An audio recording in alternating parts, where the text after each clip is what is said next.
I really had to convince them that JKS was still the best option, and I didn't care that he didn't play the game for 2 months, and I actually felt like his time on Complexity was inaccurate representation of what he can do as a player, and I think the system that Complexity had was just bad for him. So I wanted him to have a chance in our team. Add some fun to your space with Xtrfy, designed in Sweden with focus on quality products built on experience. You're looking at Project 4, their 4th generation of products with super cool colorways to stand out, with matching sets to satisfy with a solid B4 bungee, lightweight ergonomic M4 mouse, the K4 keyboard is fantastic, all of which are performance focused, and finish it off with colorful GP4 mouse mats that are bold in design and smooth on the surface. The retro theme in particular has got the feels. Complete your setup with Xtrfy. No regrets, guaranteed.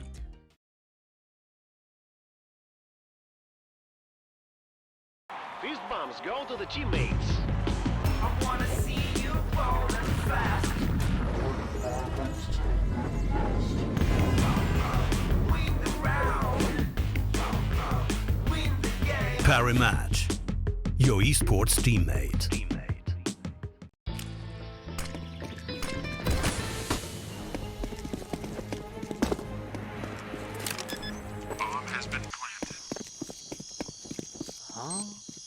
Hey buddy, let me show you how to fix that. Bitskins.com. Buy and sell skins instantly. Deposit and withdraw funds instantly with crypto or directly to your Visa card.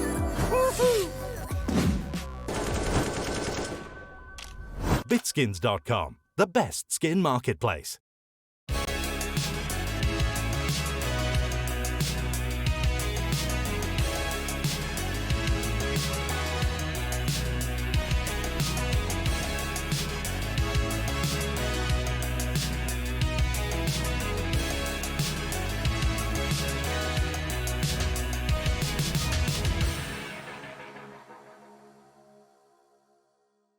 It's Sunday fun day. Tomorrow's Monday, but here we're going to focus in on HLTV Confirmed episode 8 for season 6. The year's 2022. Who thought we could count that high? And on tonight's show, we're going to do some wild and wondrous things. Now, we're not going to stick too long on the intro. We'll fly through this one. Striker's not here. He's not feeling too well. So hopefully Striker feels better sooner rather than later, and we can get him back on the show for the next episode. But for tonight, before I introduce the guests, let's do the sponsors. We got Bitskins. You guys saw the ads just there. If you want to get a couple of goodies, check out Bitskins for your in-game items. We've got Xtrfy, they do mouse pads, keyboards, mice, all that good stuff. RGB, it's what the kids are all about these days, apparently. Check them out, Xtrfy, for all your peripheral requirements. And last but not least, Parry Match. Gamble responsibly. Okay, Prof. Now that Striker's not here, you have to do your. You got to fill the void. Do you think you can do that for this evening? I definitely can fake myself into like sounding as if I know what I'm talking about. That's my whole thing. So it's going to be fine. Okay, so we do that every week. Lucas is here as well to steer the ship tonight. We have a couple of extra little technological bits and bobs coming everybody's way. Lucas, are you excited to see how this one pans out? Everything's going to work just fine. It's going to be amazing. And Prof is like, a professional at filling in and looking like he's knows what he's talking about. He even got, hired by ESL. There you go. That managed to scam myself that far. Exactly. You got this. This Lucas man. Slinging some banter? Is this coming thick and hot? This is how edgy we get here on HLTV. This is new Lucas. Like the first, like when he linked up with Rush, I'm just saying this is like a Pokemon evolution going on. Something changed. All right. Well, that's a little bit of an Easter egg to what's coming later. Now, this time last week, if you're watching Counter-Strike, the two gentlemen we have right now on your screens, ropz and Twistzz, were destroying their way through a grand final in Katowice. Boys, thank you for joining us tonight. I guess we'll start off alphabetically speaking. Prof, which one comes first? Do you know the alphabet well enough? Is it a T or is it an R? I don't know anything. I'll put you on the spot here. I don't know first anything names about as that. well. Look, you just go by like who you like more, so that'll be fine. Wow. Okay. So it's going to make it even harder here. So we're going to go with the Commonwealth. Twistzz, we're combined by the Queen. We can thank her for this one here. Russell, the fact that it's been a week, does it feel like it's been a week already? No, honestly, it feels just like yesterday that we won, even though we've had like a week of practice. You've been playing this week? Yeah, of course. You didn't want to come home and chill out a little bit, and you guys could actually just relax. You've just gone through quite a roller coaster of a tournament. You come back, you're immediately in the server. How many days off? Did you have any days off? We had 2 days initially, if you count the travel day. and then we Okay. played 2 days, and then we just had the weekend off, and then we start again tomorrow.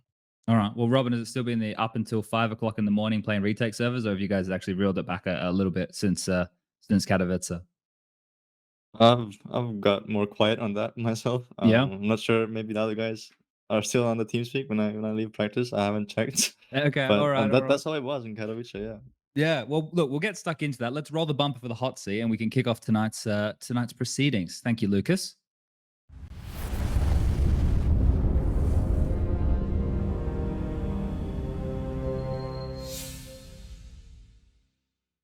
All right, let's get stuck in the hot seat, and we may as well kick things off with the start of the year, right, ropz? Now, we had you on last year on the show.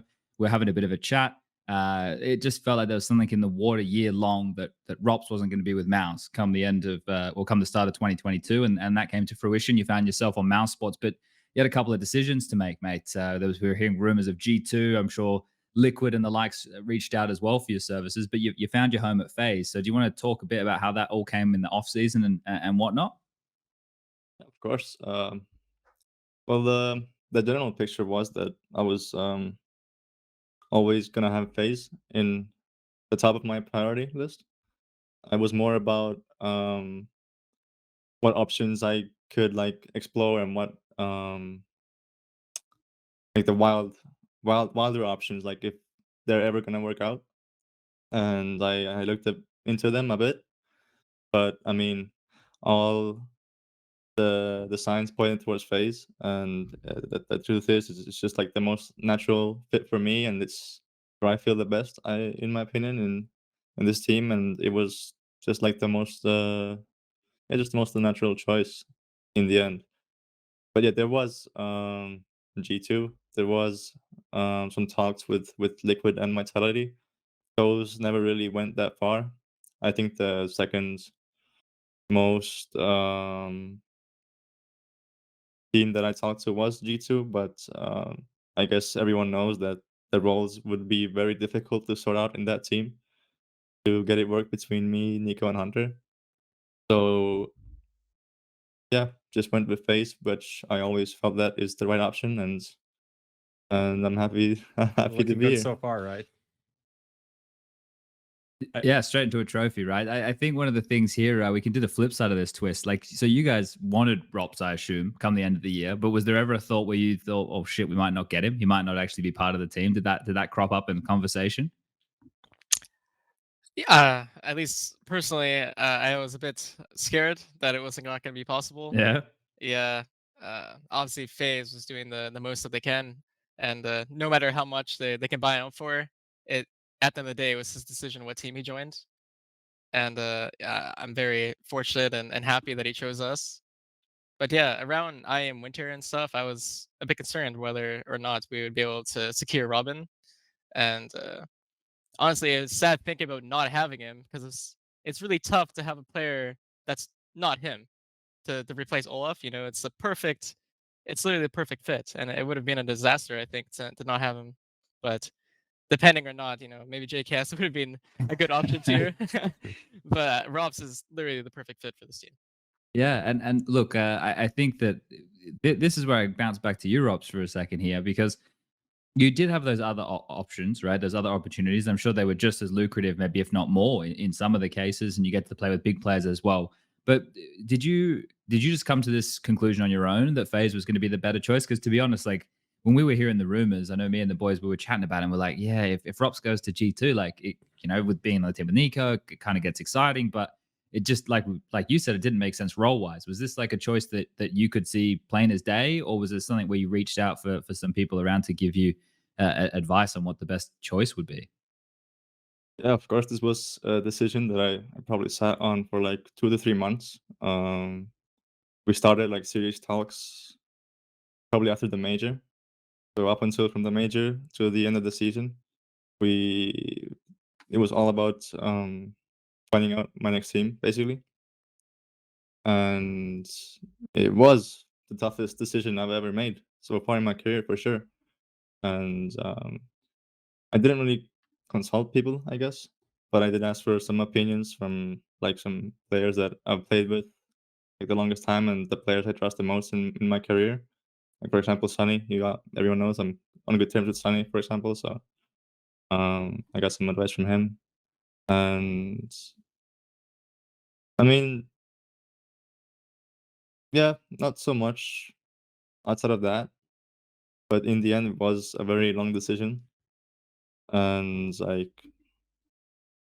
it wasn't even clear if the move would happen by the end of the year, Mm. like for the next season, or I would have to sit out the first few months of the season to see what the move would be. So it was quite a period, yeah, in that sense. Okay, seems like it all worked out pretty fortunately. Prof, you got anything with the follow up here to do with ropz joining and I guess last year as well a little bit if you want to tap in. Yeah, I mean, just overall, to put into context, you were in mouse sports for like 5 years. How long was it? 2016, wasn't it? Yeah, so that's kind of it's a long period, and then when you need to leave that and make a decision to go anywhere else, it's obviously not something you do quite lightly. There's also that interesting mini drama with the Vitality CEO, which like implied there are some players, and everyone's like, it's ropz. Ropz is just there for the money. But that was kind of cleared out anyway. Like comments were made about your decision, and I think everyone can understand that Liquid is definitely a team that, like, if Shocks can go there and earn more than he earned in Vitality, then probably ropz can earn more, right? As well. So that kind of doesn't really hold that much water. But just going into FaZe, like when you actually sign the thing, you're like, okay, this is my new team.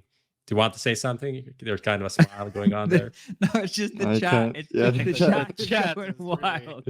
It's so cute as well. It's just the smile. It's the cutest thing that we've ever had spammed in our chat. Before. Yeah.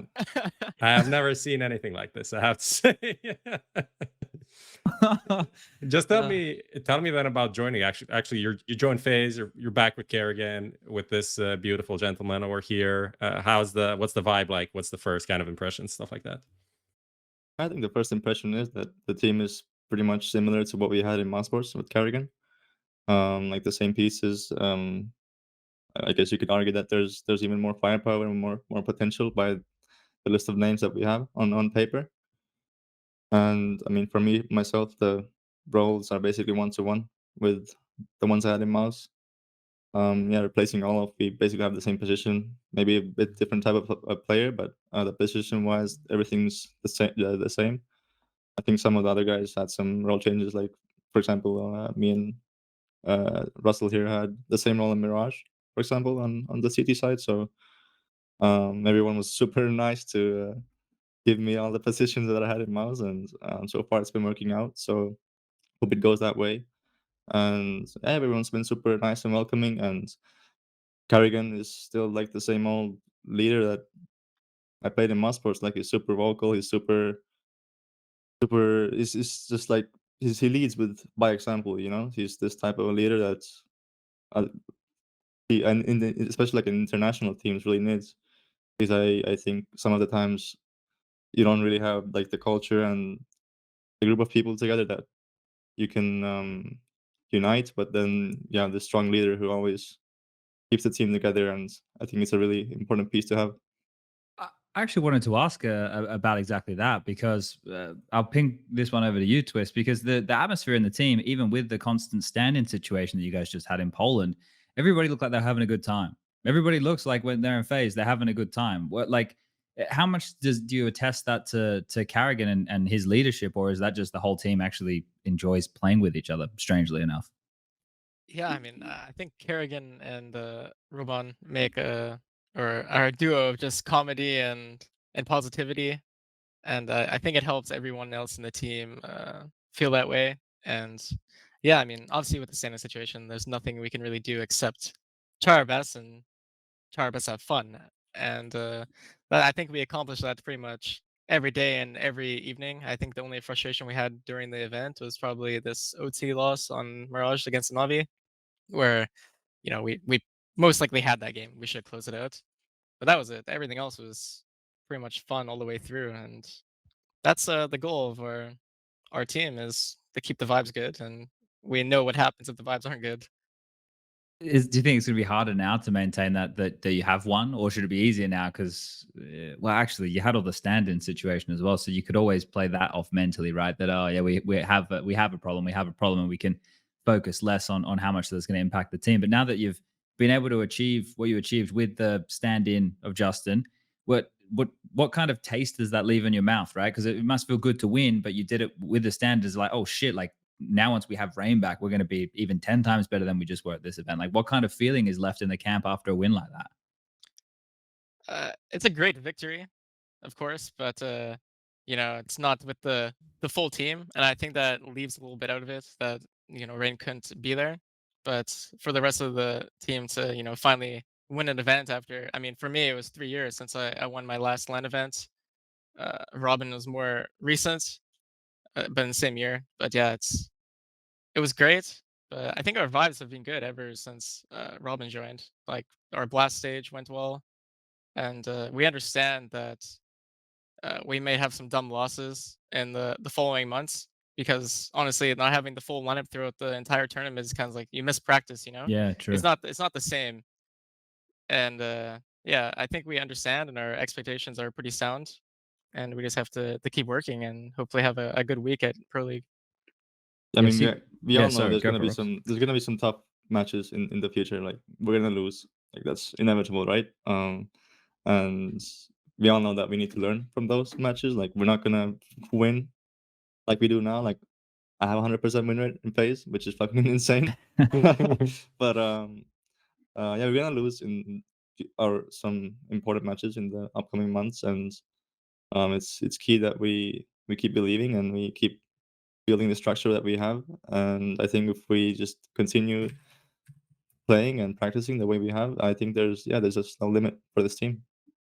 I want to just double back here for a second, and this goes for both of you because both of you felt like you were for Ops, obviously in a team that you weren't didn't have any future with, right? You knew that you were going to be departing come end of the year, and then the same thing kind of for you guys, Twistzz over in the FaZe camp. It felt like Olof was always temporary, right? We know what comes out of the camp, and he's always highly praised, and he's one of the greats. Olof is, but it always felt like he was a temporary piece in the team before you guys could reach another level. So this is to both of you here, but did part of last year feel like a bit of a waiting room? Like you were just kind of having to go through the paces until you could have the team or teams that you wanted, right? Did it feel like that, or was it still we're competitors, we're always giving the best we can? Because it must be hard with how long both your careers have been already, and how you've both had varying levels of success already. Like to keep just that same kind of hungry mindset when you know that there's something coming, there's a change happening.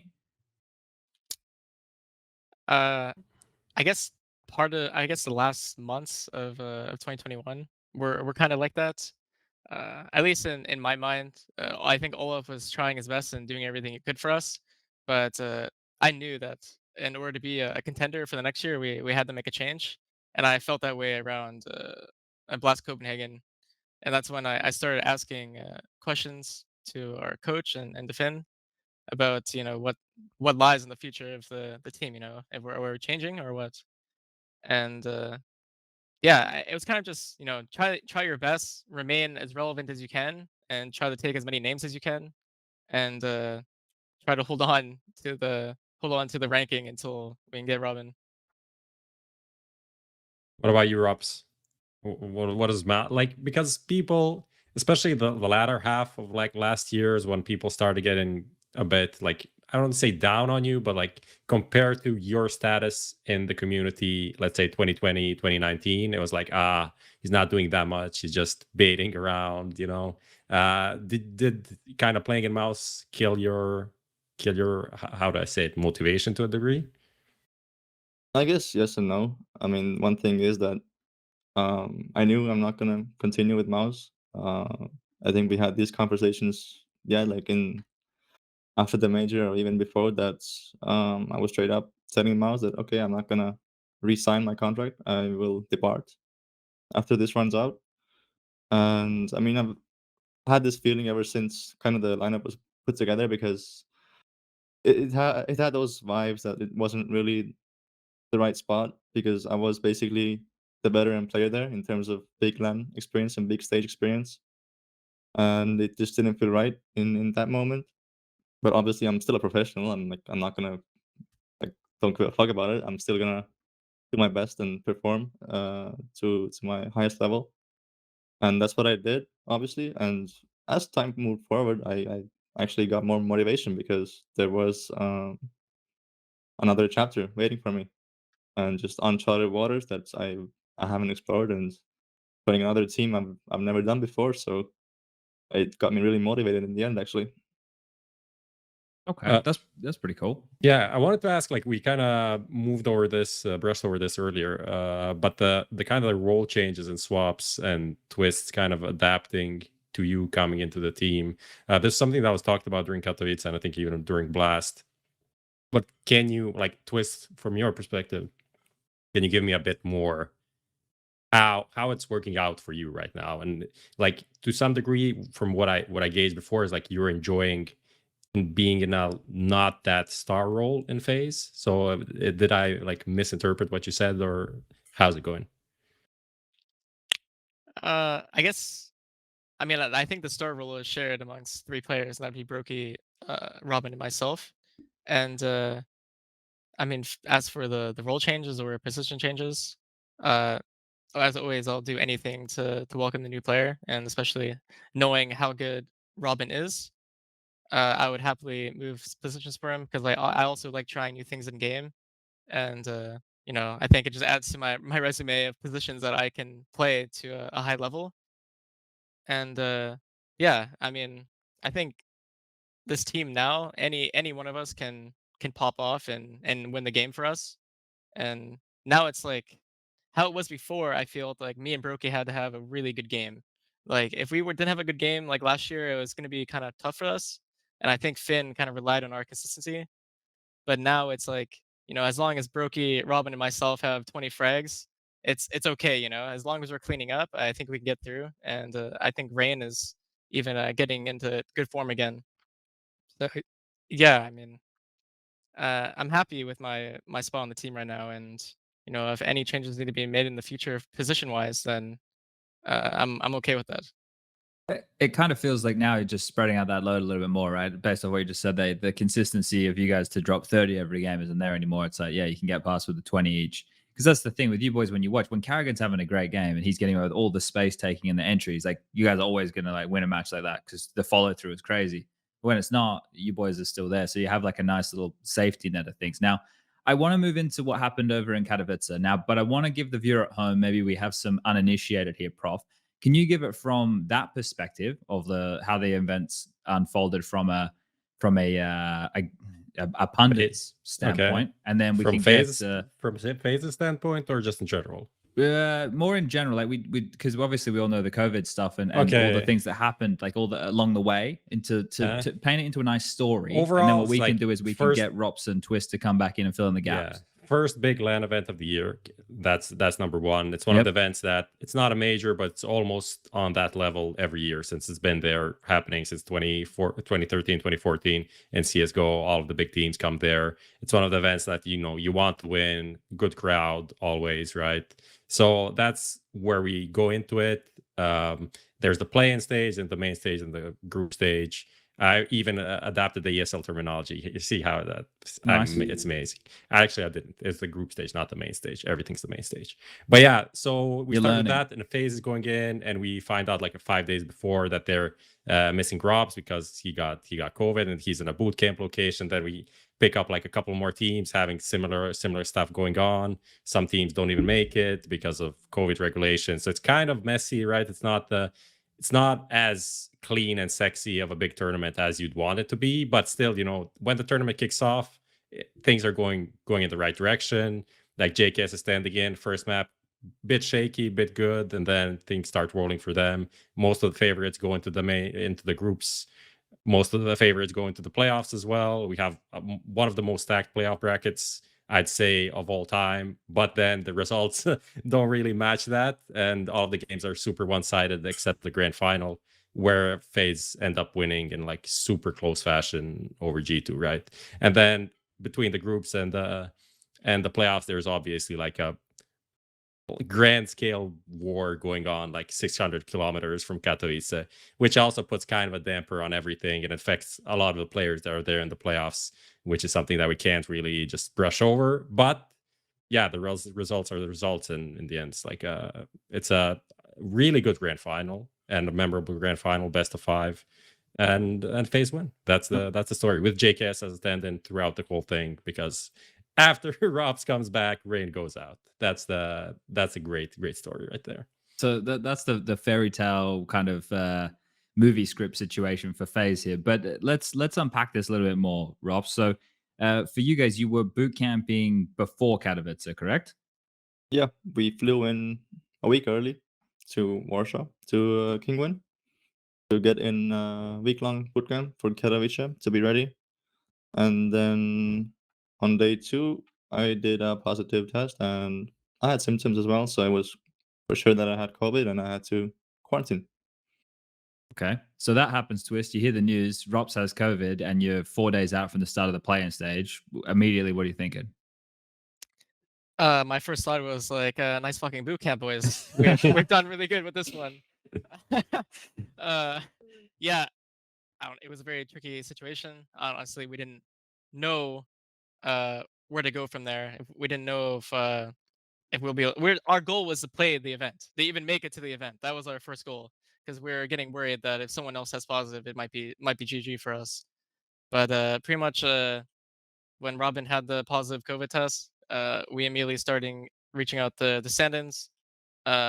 Finn was looking at this like page that you guys actually put up with all the free agents and everything, and the first name that popped up or came to mind was JKS. But Finn was trying to look at other options too. So our plan 1 was to get a stand-in, and then yeah, we had to figure out plans to make it to the event. So in case anything, we actually got to Katowice early. So just in case anything happens and one of us unfortunately tests positive, at least we're at the event, and we don't have two stand-ins now.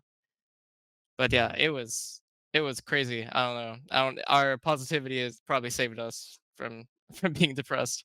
Yeah, I think the fact that you guys like were able to tackle it and get on top of it so quick, like that's a key, right? And this is one of the things that Twistzz points out here, ropz, is that because you were in Warsaw and the team got to Katowice, you couldn't do what Boomich was doing, correct? You were not permitted by the rules to be able to play from the hotel room because it was in a different city, right? Yeah, correct. So ESL has this rule that you need a negative test. Not sure whether it's PCR or antigen, but regardless, you need a negative test to enter the tournament area, the hotel. And so Boomich was able to do that. I was not. Therefore, I was not in the tournament area and I couldn't play at that time. So when you were detached from the team and you were over there in Warsaw, did you have a PC and everything available to you so you could keep like playing just to in case you did get better and you were able to go and rejoin the team? Yeah, so Kingwin is actually super nice, and they managed to bring a setup to my hotel room, and they did everything I basically needed. That I could play, I could I don't know, watch the games, get I don't know, good food, whatever. They were really helpful over there, and I was able to play during the days that I had. Obviously not like full on practice or anything, but I could stay warm, I guess, in that sense. Yeah, so this is one of the things for people who aren't too familiar. When you're a foreigner, and at the moment when there's a lot of regulations changing around COVID, literally every day, like things are getting wheeled back here, there, and things are constantly chopping and changing.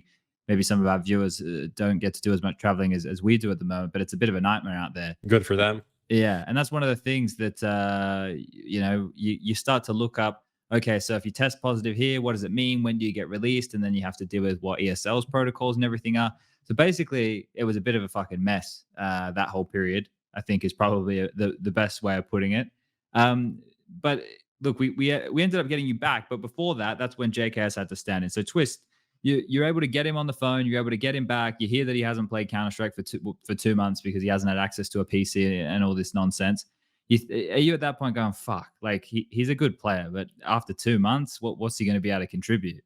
What was the thought process there?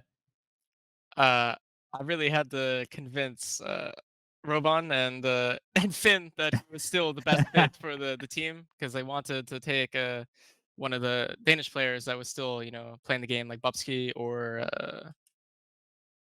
there's one more name I can't remember actually, but Right. but yeah, I really had to convince them that JKS was still the best option, and I didn't care that he didn't play the game for 2 months, and I actually felt like his time on complexity was inaccurate representation of what he can do as a player, and I think the system that complexity had, which is bad for him. So I really I wanted him to have a chance in our team to play, and I think our best option was him. He's a lurker. He could fill in for ropz, and yeah, obviously you guys know the whole story now. Yeah, so look, the thing is, this is the fun inside part, right? Is like there's obviously the connection with me and Justin. He messaged me. Well, I actually messaged him before. As soon as I'd heard the news about you guys, I messaged him. I was like, "FaZe are going to ask." He's like, "No fucking way." And then he was like, "And if they do, I haven't played in 2 months." And I'm starting to tell him. I'm telling him about like everybody has probably experienced this, right? Where you play Counter Strike again after having a couple weeks off and you feel fresh. That first game back, your aim just feels like because the mental's there. You know how to play Counter Strike, right? You just for some reason mechanically your first game's good, but then maybe your third, fourth, or fifth after that starts to get a bit ropey. But I was telling him that this could be a great opportunity, and I didn't expect it to work out like this. My thought process was if he can come and play and just as long as he doesn't do worse than Olof, he just has to contribute. And I don't mean that disrespectfully. I mean that for the team, right? As long as he can contribute the same amount, then the team could achieve what you guys could have achieved otherwise, right? Like he just needed to chip into that level. You were already used to operating with olof for all of last year. ropz has only been in the team for a short period of time at that point. It's like, yeah, that they can still get it done. And then you guys look to make him comfortable. What's the situation, right? When you have a stand-in, because there's a lot of talk around karrigan and how well he uses the player, but how does it work for the rest of you guys? Because the conversation that we had before about playing retake service till 5 o'clock in the morning, was that actually part of integrating him, that you guys were all pretending like it was a BYOC LAN and you were doing all-nighters or something ridiculous? Like what went on with all of that? Because it seemed like you guys built a strong team cohesion quickly. I guess, yeah. I mean, the more time that we spent together, I guess playing retakes until 5 a.m. was just, a side effect of having a good team culture. But obviously, when you have a stand-in and the stand-in's actually a really good player, I think the best mindset is to have is that he's actually part of the team for the whole event, and you have to try your best and do everything you can with him to make him feel comfortable. So even though RobbaN wasn't there, I was still creating setups that I would eventually use with RobbaN. But for now, JKS will be that player that's part of the setups, and I think it helped him feel more comfortable too, and probably motivated that the players around him want him to be like more involved, and they're still creating new stuff to use with him. And I think the personalities on our team fit with his really well. And yeah, I think he had the most fun in CS that he's had in a while with us. Maybe ever. Like I've never seen Justin smile that much in his entire. I know he's lifting a tier 1 trophy at the end of the day, but even before that, I'd never seen him smile so much in his life. So And Chad played for him for like 5 years. So. Yeah, well, he didn't smile much playing with me. I give you the hot tip. You had to deal with the mental guy yelling all the time. But look, let's bounce back, because obviously you guys make it through the play-ins, you make it out the group stage. But the big news is, ropz, on the same day. Now, correct me if I'm wrong here. On the same day, you test negative and can come and play. Rain test positive. Was that the same day? Yeah, that was an extreme roller coaster. Yeah. I got to Katowice. I tested negative. I got to my hotel. I got like a few hours of sleep. It was right before our Fnatic match, so I traveled at night before our Fnatic match. So like I didn't sleep for that match. I got to the hotel. I could nap for like an hour at max, and then just go to the go set up and play the match. And then when I got to the hotel, our manager was like, "Yeah, fuck yeah, you're here, but wait, there's some other news." Oh dear. And Rain was positive right at that moment. That was really funny. Robin's like at the hotel, he's resting, and everything's super good. And then I was like getting ready to go to the practice room, and I look at the chat, and Rain posts in chat, "Boys, we have a fucking problem." no. It's the positive result.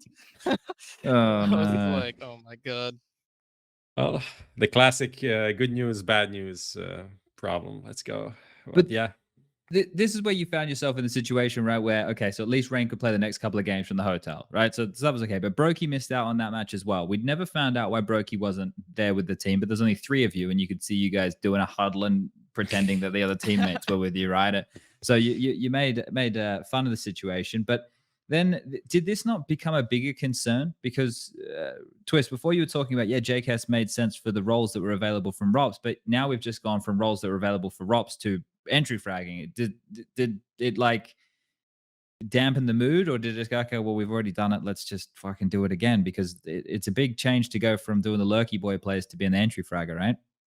Yeah, I think it was kind of just a let's do it again kind of vibe. And I think when that happened, I understood that I would have to be more aggressive as a player as well to compensate for Rain not being there, because Rain makes a ton of space for Brokey, RobbaN, and myself to be in the clutch situations together and use our skill post plant wise.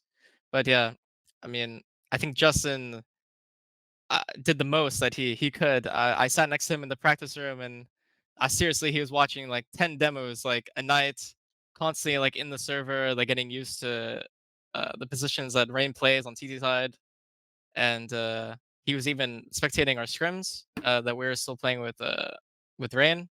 So he was just spectating Rain the whole time, seeing what he does.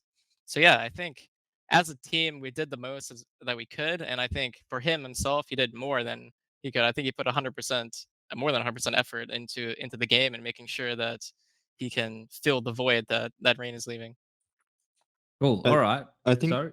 technically we try to make as many compensations as possible. Like we try to find roles between the players, which we all have played during our careers. Yeah. So for example, Twistzz and JKS switched on Nuke CT, where Twistzz had played outside for some time in FaZe, I believe.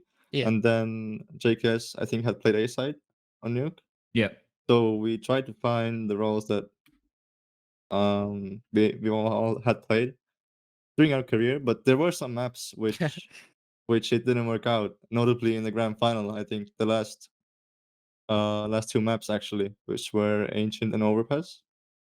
No, it was Overpass Ancient there. and Nuke. We're Ancient and very Nuke. we're very lucky that G2 perma bans Overpass. Yeah, because Ancient and Overpass were one of those maps which we had no solution basically. Like Yeah, maybe someone to play the A even side, right? 2 players had to play roles which they've never played before.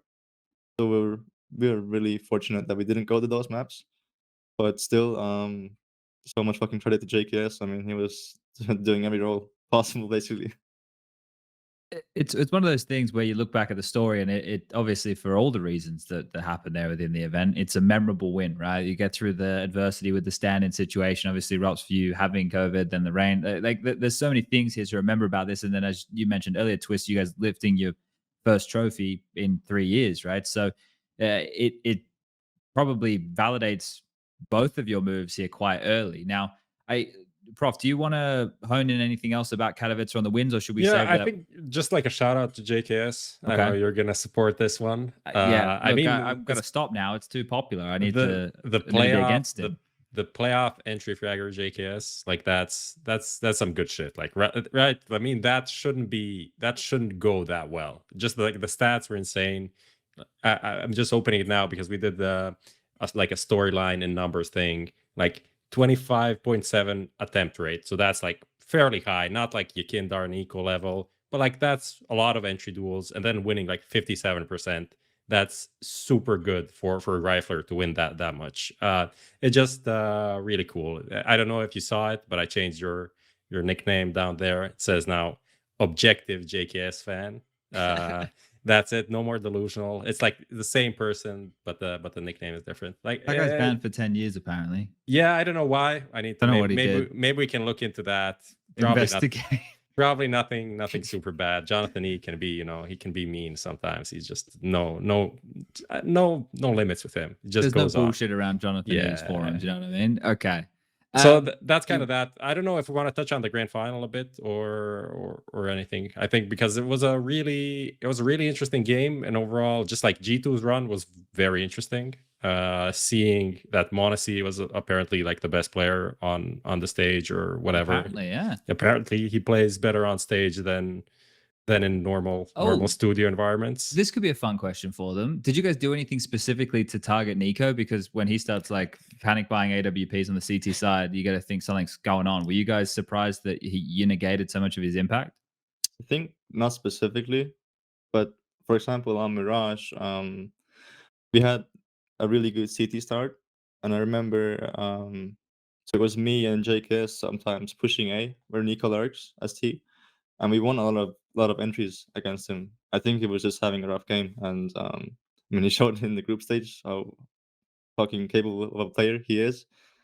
And I think it's just unfortunate that he didn't show up this time, but it was more of I think it's just situational. Yeah.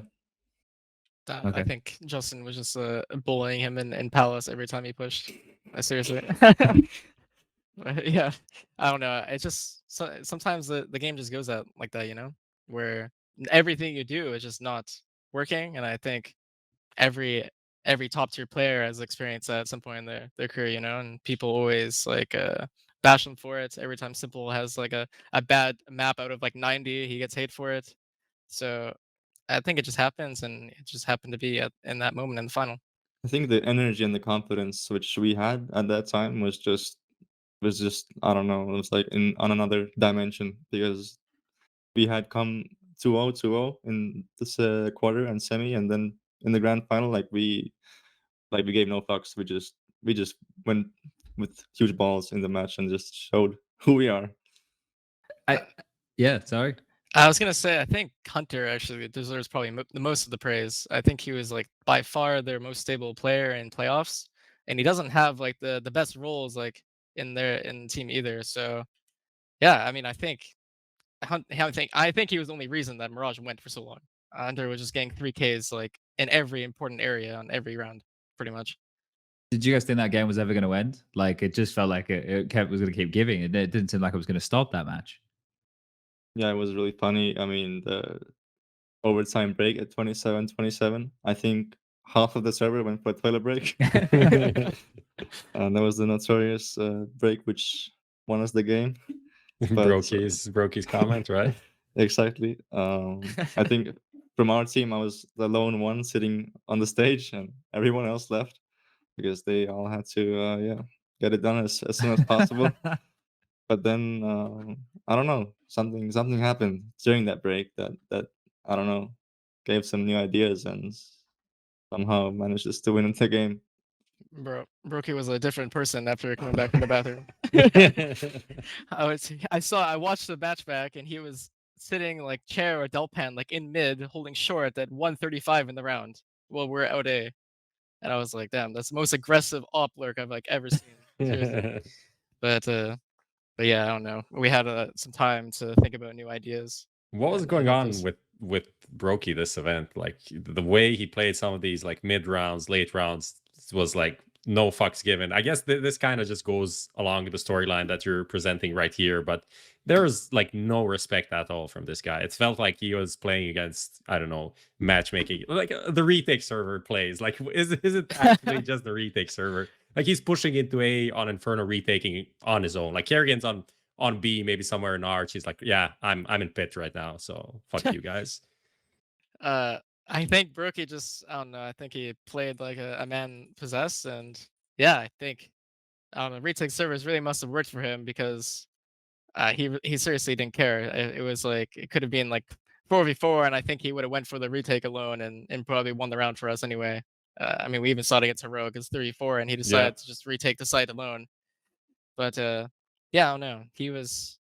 I mean, I'm very proud of him. He is a different person at this event, I guess, in a very good way. He was very calm, composed, and extremely confident. And I don't know. It was super nice to see him play like this. Yeah, individually, I think he prepared a lot. I mean, in the practice room, me and him were sitting next to each other. Every time I looked to my left where he was sitting, I don't know, a POV demo of another opera was playing. He was actually watching a lot of demos and doing a lot of preparation for his own game. I think I mean, obviously I don't know from the previous time that FaZe had, but he really showed a lot of hard work this tournament, and I think he's capable of doing even more. And also, finally, like the retake servers that we played with our whole team, we had a lot of situations in actual matches that were like 1-to-1 in the retake servers, and that's the first time ever like that's actually for me paid off. Like That's crazy. that's actually crazy. Yeah. No, like to think about like how random those situations can be, and for them to actually line up and be applicable, right? Like you do it because you're going through the motions, but you don't expect it to be similar that you can use in that fashion. That's actually really cool. Okay. I don't know. I saw all of us doing it. I don't know. I think, and even it was even before the event though. Like we're playing Overpass, and the bomb just goes down against Sprout, and Finn is like pushing bank in a 4v4 with AK, and he's killing like 3 people in CT. That is like peak retake server moments. Yeah. So I think it was just, I think it was just start from the beginning of the tournament, honestly. Okay. All right. Well, that's it. The retake server is going to be the new thing in practice for everybody Yeah. going forward, I think. All right. This is actually a really good springboard for us to now talk about the rest of the year for you guys, and the potential for the team, right? Because sure, Katowice was great. You lift the trophy. It's a memory that you're going to have. You get the whole stand-in story. Someone will probably make a movie and put it on Netflix. But now the team, now that you know what you're capable of, now you've seen the state of the nation of a lot of the other squads out there on debut with the new rosters. Where does FaZe fit into this? Like, are we going into an era where you think that Counter-Strike's going to be hyper competitive and anybody can win any given Sunday? Or are you guys like, no, actually, you know what? We're the fucking best right now. We're ready. Let's go. Like, what's the state of FaZe? Either or. Like, I don't know. One of you can be cocky, or you can both be. You know, you can be humble. You can downplay it all. It's an interesting spot, right? We know what's going to go on with the CIS teams for a little while. Well, we don't know what's going to happen in the future, but we know that there's going to be a bit of an asterisk around them. Like, where do you guys sit? Do you think that there will be a clear favorite in Counter-Strike in the next couple of months, or it's going to be up in the air? Well, I said this before, pretty much after Blast ended. I believe that we were a top 3 team going into Katowice with our even like time we had. And yeah, I don't know. Katowice felt weird because I think teams played so scared against us, and it made the game way easier for us than it should have been, I believe.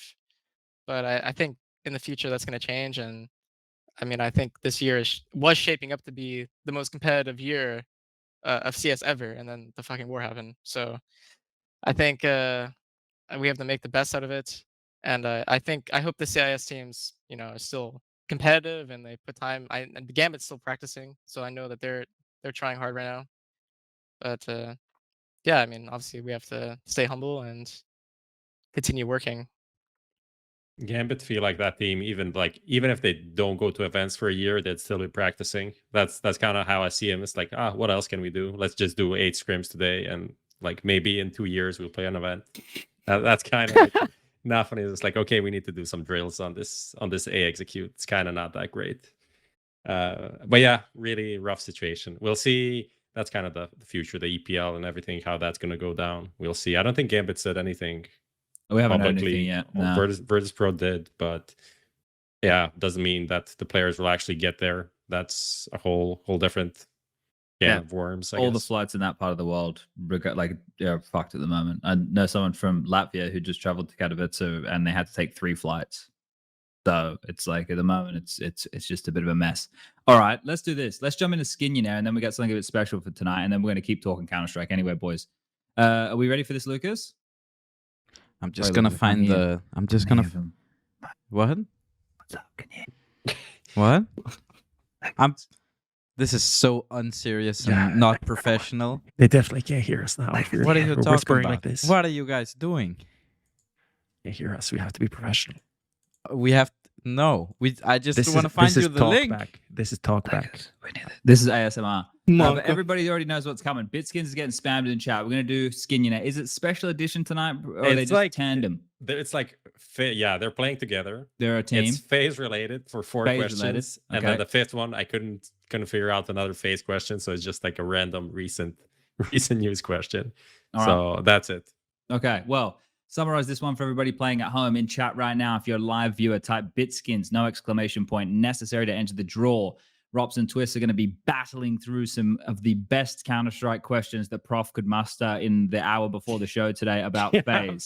So we're going to be having you two teaming up. For every question you get right, we move up a tier of skins, and one lucky viewer in our chat will be walking home with a skin either valued at 50 cents or $50 or somewhere in between. Ready to get this one started, boys? I'm ready. Yeah. Let's go. All right. Who wants to be a Skinionaire? Question number 1. We really need some game show music. FaZe won their first CSGO LAN as an organization in 2017. Which event was it? Is it A, Star Series Season 3, B, ECS Season 4, or C, IEM Sydney? Star Series for sure. Oh. Why are you so certain? Russ? Yes? I was gonna say ECS actually, but ECS, I played against FaZe that match. They won. And I know that was already the super team era.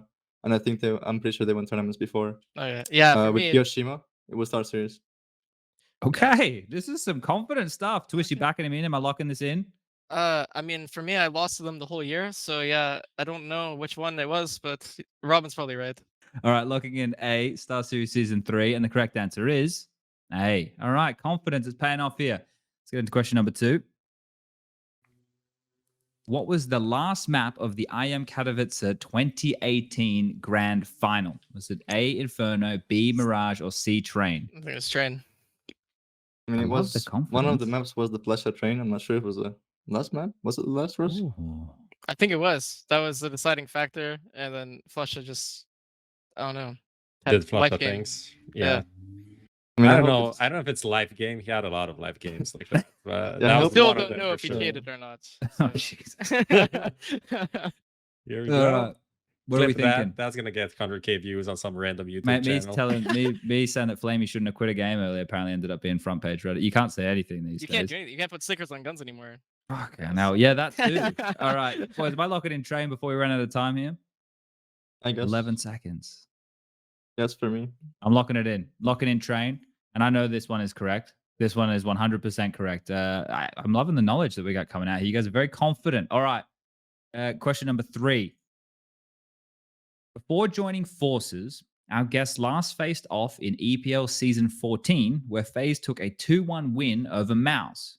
Who had a higher rating? ropz with 1.29, Twistzz with a 1.14, or tied at 1.05? Oh, okay. What a question this is. Oh yeah, this is Weird. good one. I don't know. For me, I mean, Rob's having a 1.3 rating. It sounds pretty legit. Not gonna lie. No, I have no idea about this one. But FaZe 1, This is, 2, this 1. is way too specific for me. I'm gonna go for the tied one actually. Wow, okay. There's like no ego play. ropz, what are you thinking? And I want to say Twistzz because they won the match. That would be the logical answer. I don't Okay. remember playing that good though. We got 7 seconds. Go with the Taiwan then. Okay, all right. Look at it. See, I respect it. I respect it. But let's see what the correct answer here is. ropz with a 1.29. It's an Okay. absolutely ridiculous question. It was just Yeah, about yes. it was I just agree. about the process, right? But the answers that you got the answers you wanted, right? You both flattered each other, and then you ended up going with the tied one. So that's the perfect answer. We're too humble. Yeah. All right. Question number 4. When was the last time FaZe were ranked top 3 in the world? October 2019, June of 2020, or July of 2021? I think June 2020. I Ooh, believe. Okay. Very confident. I actually don't know. Unless Any the any time reasoning? frame doesn't work out. I don't know. I just know that they won What an was- event in 2020. What was the peak after Cologne you guys had? I think we only reached top 4. But then it wasn't Cologne. Then it might be. Yeah. You finished 5th to 6th in Cologne, so probably can be top 3 out of that. So I finished 4th, 3rd at Cologne. Oh yeah, Yeah, that's they true. You beat beat Gambit, Gambit, right? They beat Gambit. But yeah, Wasn't that in July? That but in was 2020 they definitely won an event. Yeah. Yeah. Well, we got 8 They seconds. won New York, but I don't remember when New York I was. think we go with Russell here. June. June? Yeah. All right, lock it in June. Correct answer is June 2020. Okay. What did they do, Prof, to get themselves that? It was like what is it? IEM Summer, IEM New York, something like that. It was like Nico's last event. Wasn't IEM Summer OG won it? It was Yeah, IEM that New was York. IEM online. New York then. Yeah. Online one. That was like Nico's parting gift when he's like, yeah. He beat me too, actually. Yeah, probably. And it's like, okay, never gonna play with you guys again. All right. All right, let's get into question number 5, the 5th and final. Which of the following teams hasn't qualified for the Asian RMR? Is it A, Lin Vision, B, Tyloo, or C, As I Vici Gaming? It's not FaZe related, or maybe it is in some way. Who knows? Maybe some former FaZe people are playing here. Well, as far as I know, Lin Vision's not even in Asia right now, no? I thought they'd been but in maybe Europe that's for a long why time. you may have just found the loophole because there was a qualifier in Dubai. What? Or- Okay. The thing is, like, there's only one Chinese slot, so one team had to qualify through a different slot. I So don't know. I don't know. I'll say Vici. Do they even have a team? Ooh. Legit. I'm thinking Vici. We'll go with the stab People- in the dark. Robin, you People gonna on follow him in? Weibo are gonna be upset about this comment. I mean, Too bad. I've seen Lin Vision and Tyloo play in the last month, I think. So Yep. I haven't seen Vici, I think. So I can agree on that. I like the logic. Let's lock it in. C, Vici Gaming, and that is correct. Lin Vision actually qualified in that, like, was it Middle Eastern Middle qualifier? East, yeah. Yeah. So you got 4 out of 5 correct, boys. And, well, I feel like one of the questions was to force you guys to get the wrong answer anyway. So you did the best you possibly could with tonight's quiz. That's Who Wants to Be a Skinionaire. And Lucas is going to draw our lucky winner right now. It is Sabika or Sebika _99. 99. Born in 99, making me feel real old. Okay. Let's jump forward into the recent news, play the bumper, and yeah, we'll get this one going.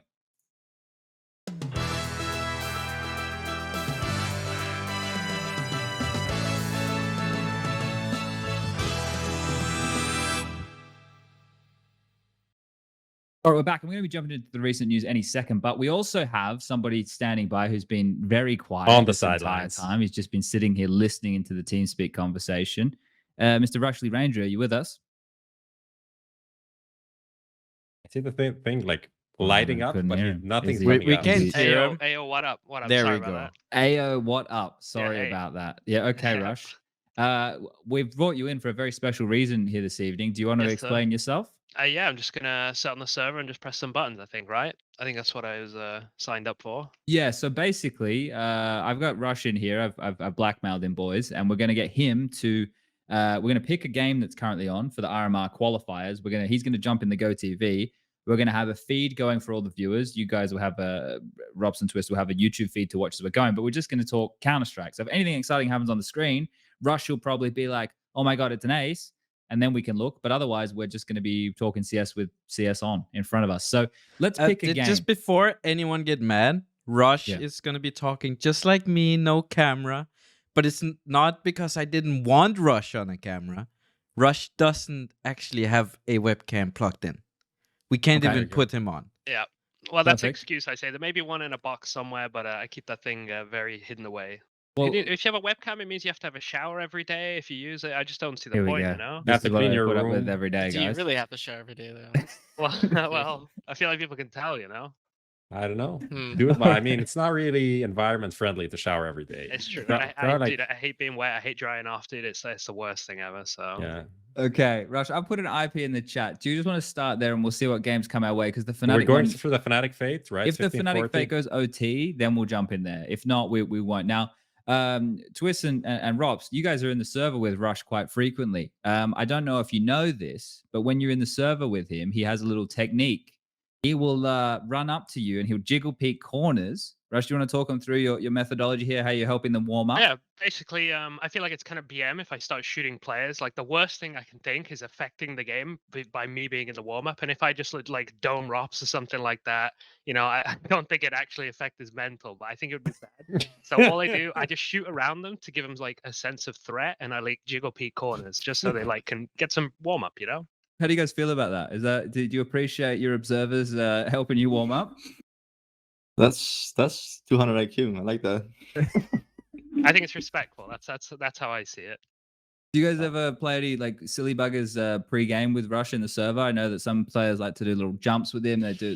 Have you guys had any good Rush experiences, or do you keep your observers on the sidelines where they should be? I think I've showed cool boosts to Oh observers. yes, you did on Dust 2. Yes, that's correct. I remember that.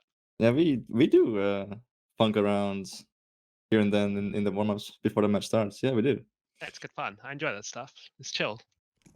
Now, Fnatic just won with Alex 4K, by the way. Okay, so that game's over. 16-14, Fnatic qualified. So the next one would be like it's the seeding game, but Fnatic Eternal Fire could be pretty legit. Our boy Walk6 over there. I don't know, and like the Fnatic boys are there with some like weird combination. And we also have this Gamer Legion Skate thing going on. Yeah, just put the YouTube link in there in case you boys didn't have it. This is what the streamer is going to be seeing, and this is Rush actually observing right now. So we can talk about this game as we go, but let's go through the news that we have available to us, and we can talk a bit about it. Now, let's go this. We have a new addition to Big. They used Krimbo in the RMRs, and they were actually able to qualify for the RMR, right? In the RMR qualifier.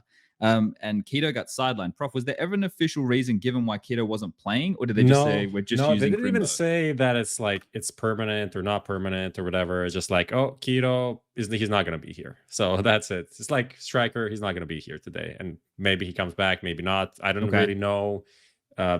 Don't really have any inside information on this. Didn't really reach out to find out what the thinking was.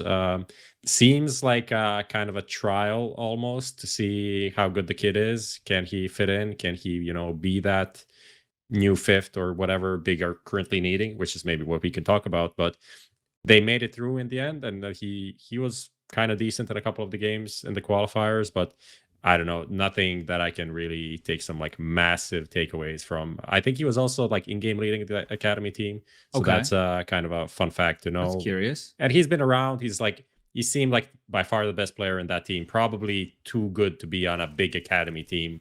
Like he could be on an alternate attacks or a Sprout or something like that. But, Big are just picking up the upcoming German talent and making sure they have the next players, that they don't have to wait 2 years to get, the Faven. Yeah. Essentially.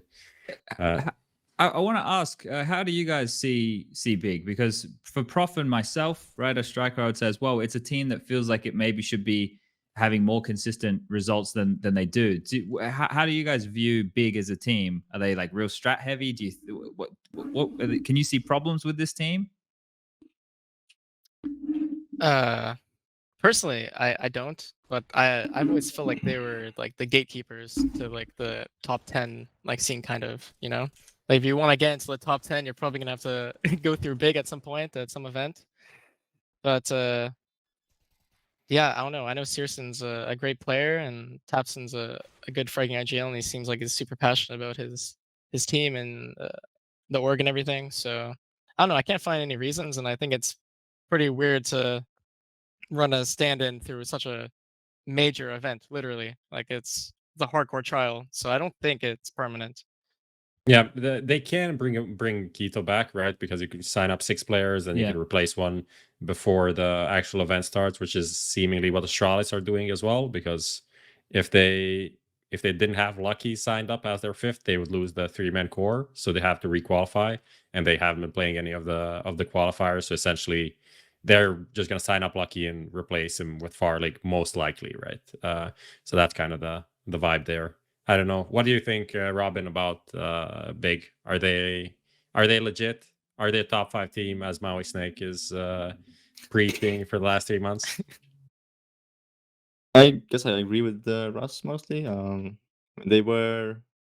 I'm not sure what their peak was. Were they ranked number 1 in the online era? Yeah, 2020. Yeah. Like I mean, a week. If they can do that online, then I guess they're the real shit. But I guess right now, yeah, if they're making moves, they're not certain about their roster and stuff like this. I guess they are in the top 10 area.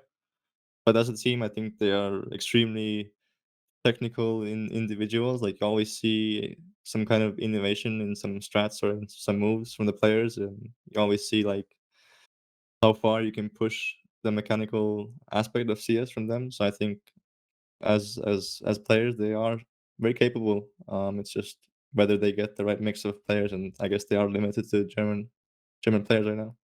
One of the things I always looked at with this team was it always felt like they would go to their gimmicky strats, or their really cool utility would be the focal point as opposed to their firepower. And it felt like they always had like more firepower than they were showing. Like tabseN has to be one of the better fragging in-game leaders you have out there, right? Like you look at him as a name, and then when syrsoN is playing well, and then okay, well now we've got faveN in there to try and contribute in that role. It felt like if you could get a little bit more consistency out of Keto, and you could have Tizian still being that supportive element, then yeah, you could have a more of a potent team if they focused on their play style, because they're also really prep heavy. There was a game last year, ropz, when they were versing you guys as MOUZ Sports on Mirage, and they had just identified your default. They can drop syrsoN out window every round, and he could go underpass with their WP on Mirage, and he would almost have full map control, and they knew you guys were going to finish A or whatever the fuck it was. They had, but it worked for them in the first half. But then when they flicked over and they're on the other side, like, and they on the T side, and they had to kind of dictate the pace, they didn't really have a whole lot going for them. So I don't know. I look at this team as, at least previously, now with ENCE there, maybe they're focused a bit more on their firepower. But yeah, I think they need to back themselves as individuals a little bit more. There's always a hard balance, right, between the tactics and the individual firepower. But I guess they're not like a FaZe. They're not just 5 stars in a server. All right, let's move this forward. Let's talk always about always the FaZe motto, right? Yeah. There's the one thing that, like, with your current team, probably by far the most dangerous team in like 3v5s or like 3vx situations. Like the number of these rounds that you guys win is just fucking insane. I don't know how it feels to be on this team, but I feel like, you lose a couple of entries, like, whatever. As long as we get some map control, we're just gonna win the round. Is that kind of the vibe with you guys right now? Yeah, for sure. I mean, obviously hard to predict how it's going to continue in the next tournaments, but in Katowice, we had a ridiculous percentage of winning 45s and also 4 spies. I think it was like, yeah, we lost the pistol round. Fuck it, we'll just win, we'll win the next round. Like, who cares? It's a good style of Counter-Strike you're bringing back with that, though, right? Because I was having this conversation the other day. Like, the saving meta we had online was like boring the viewers to death. I can't imagine how it was for the players. Like, after you give up 2 entry kills on banana, then you're just saving for the next fucking minute and 30 seconds. Like, I'm glad that we're not in that type of Counter-Strike anymore, and it's like a LAN CS as well. Right? You can attest to just the way that FaZe play in arenas to see that the Counter-Strike is so much more interesting. Does the game feel like it's playing differently to when we were in the midst of Gambit saving guns every round and the same Jame time? Does it feel different, or does it look different? I think it definitely feels and looks different for sure. I mean, you can just even look from the statistical point of view that you have teams winning games who are rated worse than the losing team, and I think that just shows how much the saving factors are playing in terms of the game. And it's as a player, it's super hard to play rounds when you know that the opponents could have an op or 3 rifles saved every round, and it's like you have to treat every round as a gun round. Like, you can't even play anti-eagles or stuff like this. Like, it's super hard CS to play against, for sure. Yeah. What do you think, Twistzz? Do you think it was that meta was just because it was online, and so you could hear all the sounds and everything, and it was much easier to be focused in your own room or boot camp environment, and then this LAN Counter-Strike's a bit more sporadic, like, or am I putting too much into it? Because there's also the silent step 4 factor that's playing into a lot of this as well. Well, I think online you can play perfect CS, or like very close to it. You can be like 95% perfect. On LAN, it's going to be very hard to reach perfect CS because there's a lot of things that you're not taking into account. Like, you get naded somewhere and the fucking whole stage rumbles, and now someone knows that you're for sure there. That's not going to happen online. That's only going to happen in on stage. So yeah, I mean, it's more chaotic CS, and people go for it more. Like, people are gonna, instead of like fully going across short on Dust 2, you might drop in the spawn and try to one tap someone like coming from B. That's just the kind of CS that's gonna be played on LAN. And yeah, I mean, I still think people care about the economy and the money management. I think in our Gambit game, they were still trying to save the op as much as possible. I felt like on Dust 2, we didn't know when Shiro could or could not have an op, so we played every round as if he had one. And yeah, I mean, as RobbaN said, it's very annoying CS to play against. You bring up something quite interesting here, and we have one of the men who can probably speak to this. Rush, do you hear what Twistzz was saying about hearing grenades and stuff on stage? Oh yes, definitely. Yeah, So yeah, this yeah. is something which I know you and I have spoken about before. What's your take on this as the observer who gets to control what action is seen and therefore heard? Like, do you try and follow grenades that are going nowhere so that the players can't have all those type of tells, or what is there any thought process from you on those things? I think it's good to show nades that don't go anywhere, just so because yeah, I'm sure if you're on stage and you hear a grenade like explode really loud and you just threw the grenade, you almost know that yeah, I did hit someone with that nade. So like, yeah, I think it is good to try to kind of hide it in a way and just show the odd nade that isn't going anywhere. But you can get what he's saying, right? There's a lot of time where you probably are following that action, yeah. Oh yeah, yeah, yeah, for sure, definitely. I mean, So it just happens, you know. There's yeah. situations where you can't avoid it. Like, there's a situation against you too that I was very surprised about because Brokey was in a 1v2 in Palace, and Alexi chucks a nade in the Palace, and the stage rumbles, but they're both still looking at the ramp, like smoking out the ramp and mulling Tetris and stuff. So I guess like players aren't always taking into account because stage events don't happen very often. So yeah, I mean those are situations where you can't avoid it. Is there any truth to this bit of a narrative I had going about karrigan knowing how to play to the stage environment? For example, ropz, your clutch is a great one versus Gambit on Dust 2. That final kill that you had, you positioned yourself under window. Was there any thought process that if I position myself under window, the crowd's going to make some noise if he's creeping window on me? Or was that just, this is how I'm playing the round? The position on a window, it was merely for the reason you can actually hear when the player is jumping, even when he's silent. That was only for that reason, and that angle on the site, you can basically isolate all of the angles. You're holding tunnels, and if he's window, you will hear him. And then if he comes tunnels, you're obviously aiming at him, and then I check door a few seconds here and there. And it was like it's like an OP angle for playing as a T as a retake. You can basically isolate everything and get a really good duel, and that's what happened. It's a retake angle. But did the same thing happen with you? Twistzz, was it you who was in the clutch under Shadow, under the balcony in Palace on A on Mirage, and Alexi B was jumping? It was a 1-on-2, I'm pretty sure. Yeah, him and Hunter, I think. Hunter was like swinging bench and Alexi was climbing on coming top over of the top, and you like spotted him through the gap. Did you hear him there? Do you remember? I don't know if you remember the clutch I'm talking about. Yeah, I heard him, but Brokey also called it for me. But Okay. I heard it before, but obviously I'm in a 1v2. I'm not going to type like say in TeamSpeak or not. But I heard him, so I backed like in more deeper in the shadow, and then I used the gap. But honestly, when I went into that position, I never anticipated that someone would flank and go on top of Palace. So I think it was a misplay by them.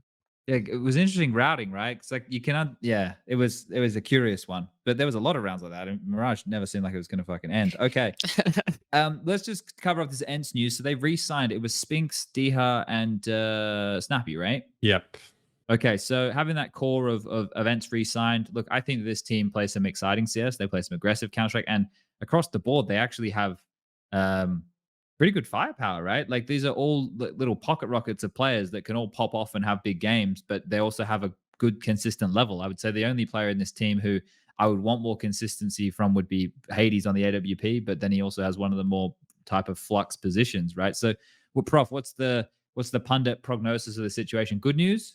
Well, I guess so. Like it's in a position where they're like a kind of an okay team with potential to do more if things kind of fit. The Madden signing is pretty okay, even though I'm still not sure about the roles. I didn't even get to see much of their games overall in Katowice. I kind of missed all of them, and I didn't go back to watch it because whatever, we'll catch them at Pro League or whatever.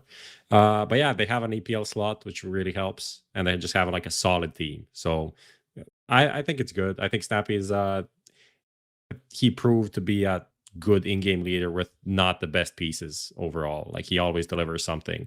So that's the thing. Yeah, the Hades part is kind of weird. He started off really well, but hasn't been the most amazing upper for this team. So that would be a part where I'm not saying they need an upgrade, but an improvement from him would go a long way, I think, for ENCE right now. But it is also part of how the team plays. They're kind of crazy, chaotic, and it's not easy to op in that kind of a team, I feel like.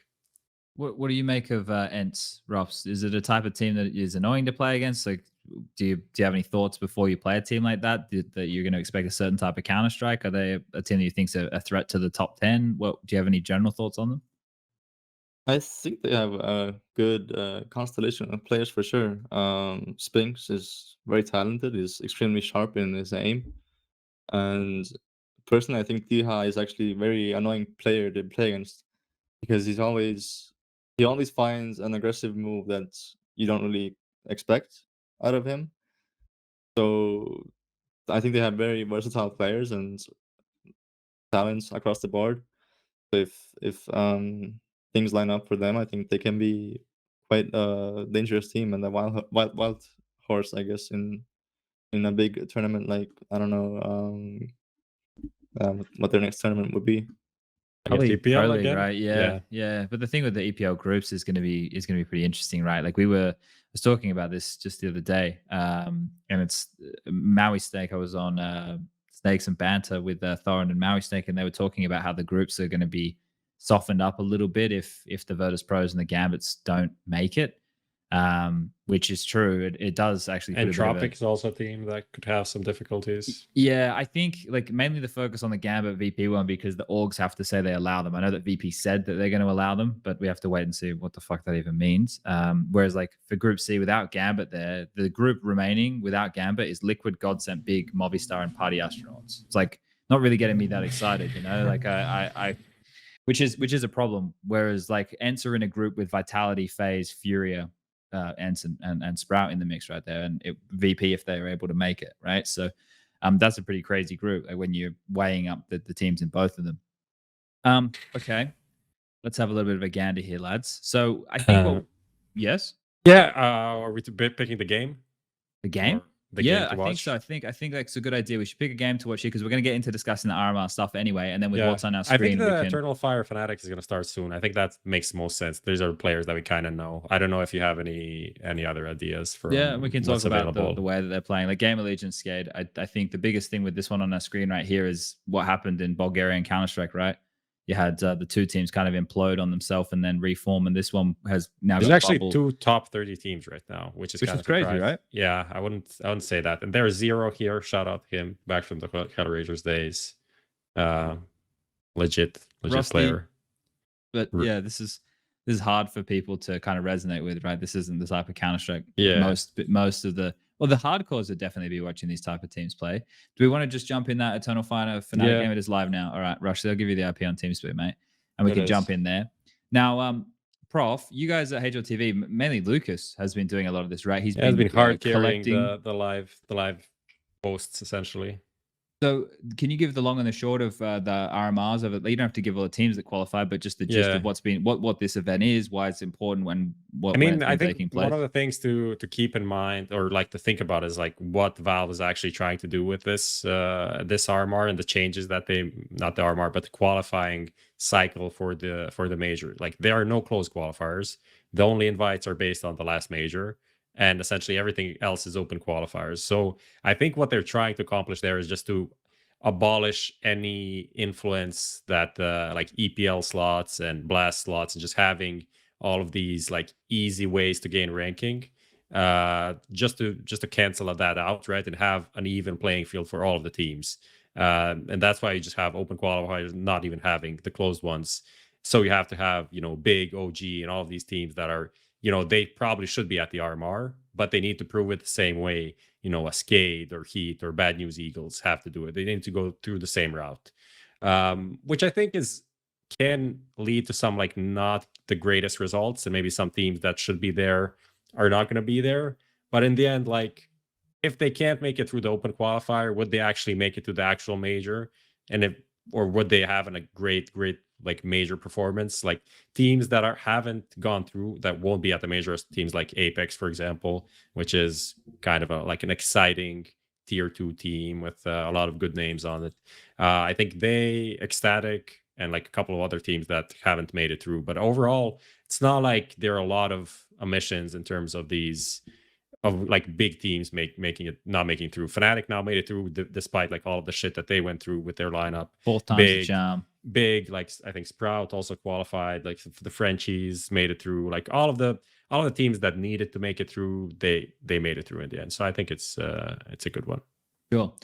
So this has actually made this event much more exciting, right? We've had this whole week pretty much of just these open qualifiers, and you've had teams constantly going in. Sure, it's best of one, sure, it's online, and this is where some of those results you're talking about can come into question. But we have to draw a line in the sand somewhere, right? All the games can't be best of threes. All the games can't be on LAN, right? Eventually, at some point, they are going to have to be online. Now, Twistzz, for somebody like you boys, you're already well and truly within the RMRs, right? But you still need to go play against all these teams to then qualify for the major. What have you made of this new system that they've thrown out there? Do you like it? Do you think it's better than what we had?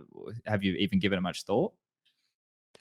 I don't know. I honestly still don't know what to think of it. To have one RMR that decides what all the teams go Lots to. of pressure, right? Yeah, one RMR for it all, and I guess it makes sense, but at the same time, I kind of appreciate the older system more, where you have a minor and then the major qualifier, and then you make it to the major. And I actually think I like that system better. I guess where if you fail at the major, I mean, I guess it's kind of similar. If you don't do so good at the major, you're still in the RMR, and if you don't do good in the RMR, then I guess you're in the open qualifier. But the only difference with the minor was that there was still notable teams playing against each other, and they were also on LAN. Yeah. So yeah, I don't know. It's still a question mark for me, and I think even for Valve, I think they're just trialing things and seeing what fits. I think it's curious here because obviously nobody retains the position that they had from the previous major, right? Like you have to requalify every time. So I like that because let's say that, Na'Vi, for whatever reason, were a shadow of themselves going to the next major, they probably shouldn't get that spot, right? Whereas like you guys just have to go and have one more hurdle to do that. But it is going to be quite the pressure cooker. There's a lot of teams that qualify though, Prof, isn't it? Like 16 teams qualify from the European RMR over the two groups. Something like that, yeah. Yeah, so it's a lot of teams qualify from the European side of things. So it's almost like the minor system again, just without the fact that teams retain their major slots. But it puts a lot of pressure. And I've really enjoyed this. I've liked being able to watch games in GoTV again. It's been fun, right? I can actually choose the game how I want to watch it live, right? Which is what we got to do. Well, what we get to do when majors are on, and that it's fun. You get to see a lot of people doing these games, right? And a lot of different content coming out around it, and people commenting on it. Us being able to do what we're doing right here. So I think there's like some pros and cons to all of this. Obviously, one of the things that was brought up was the seeding. I think the PGL can set a certain amount of teams to be seeded within how these brackets are run, but the rest is done on ELO. That's another question of where do you draw the line? But yeah, I don't know. It's interesting. This seems easier for everybody to understand. Okay, Crims, lovely stuff. This feels like it's easier for everybody to understand in my mind, right? There's no point system. You win the event you're in, you win the next event you're in. Like it's got a progression to it. ropz, you got any thoughts on the system? Not really direct thoughts. Just happy as long as Valve is involved in this process and they're changing or doing something new. Just happy for that reason.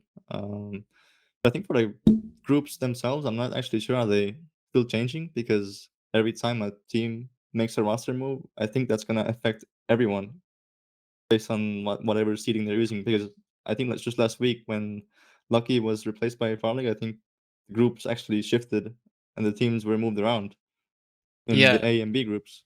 Oh, really? I'm not actually sure what's gonna happen. Yeah, it keeps moving. We've been in 3 different groups so far. Yeah. We've moved Really? 3 times. Yeah. Okay, Oh. that's interesting. That's okay. That is very curious. Okay, well, at least it's a dynamic feature, so it's keeping up with what's relevant. But how do we know what's going to be relevant? But yeah, that's a curious one. Okay, I don't know what to think of that. Prof, That's did you know weird. that was happening? I think I heard something about it. I don't know exactly why it happens though. I'm really not sure why. It's supposed to be the points red adjusted with the players.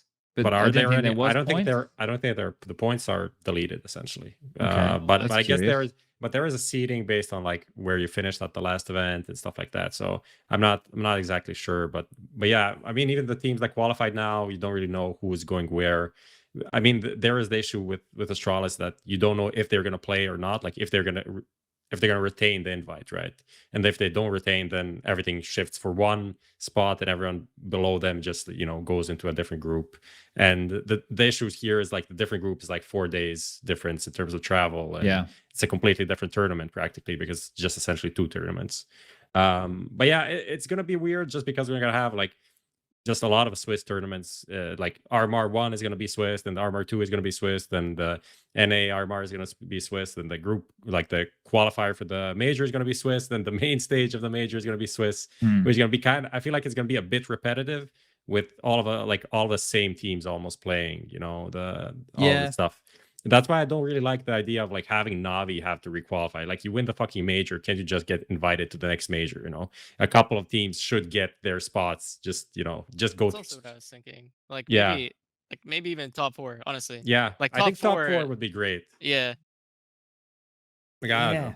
No, I'm with you guys. I get it. I get it. I mean, I understand both POVs. Just like you said, if Navi won the major and the next major around, they're just not good. They're just not looking good. So I understand both perspectives, but I don't know. I mean, I don't know. I think guaranteed invites just makes it, I guess, easier.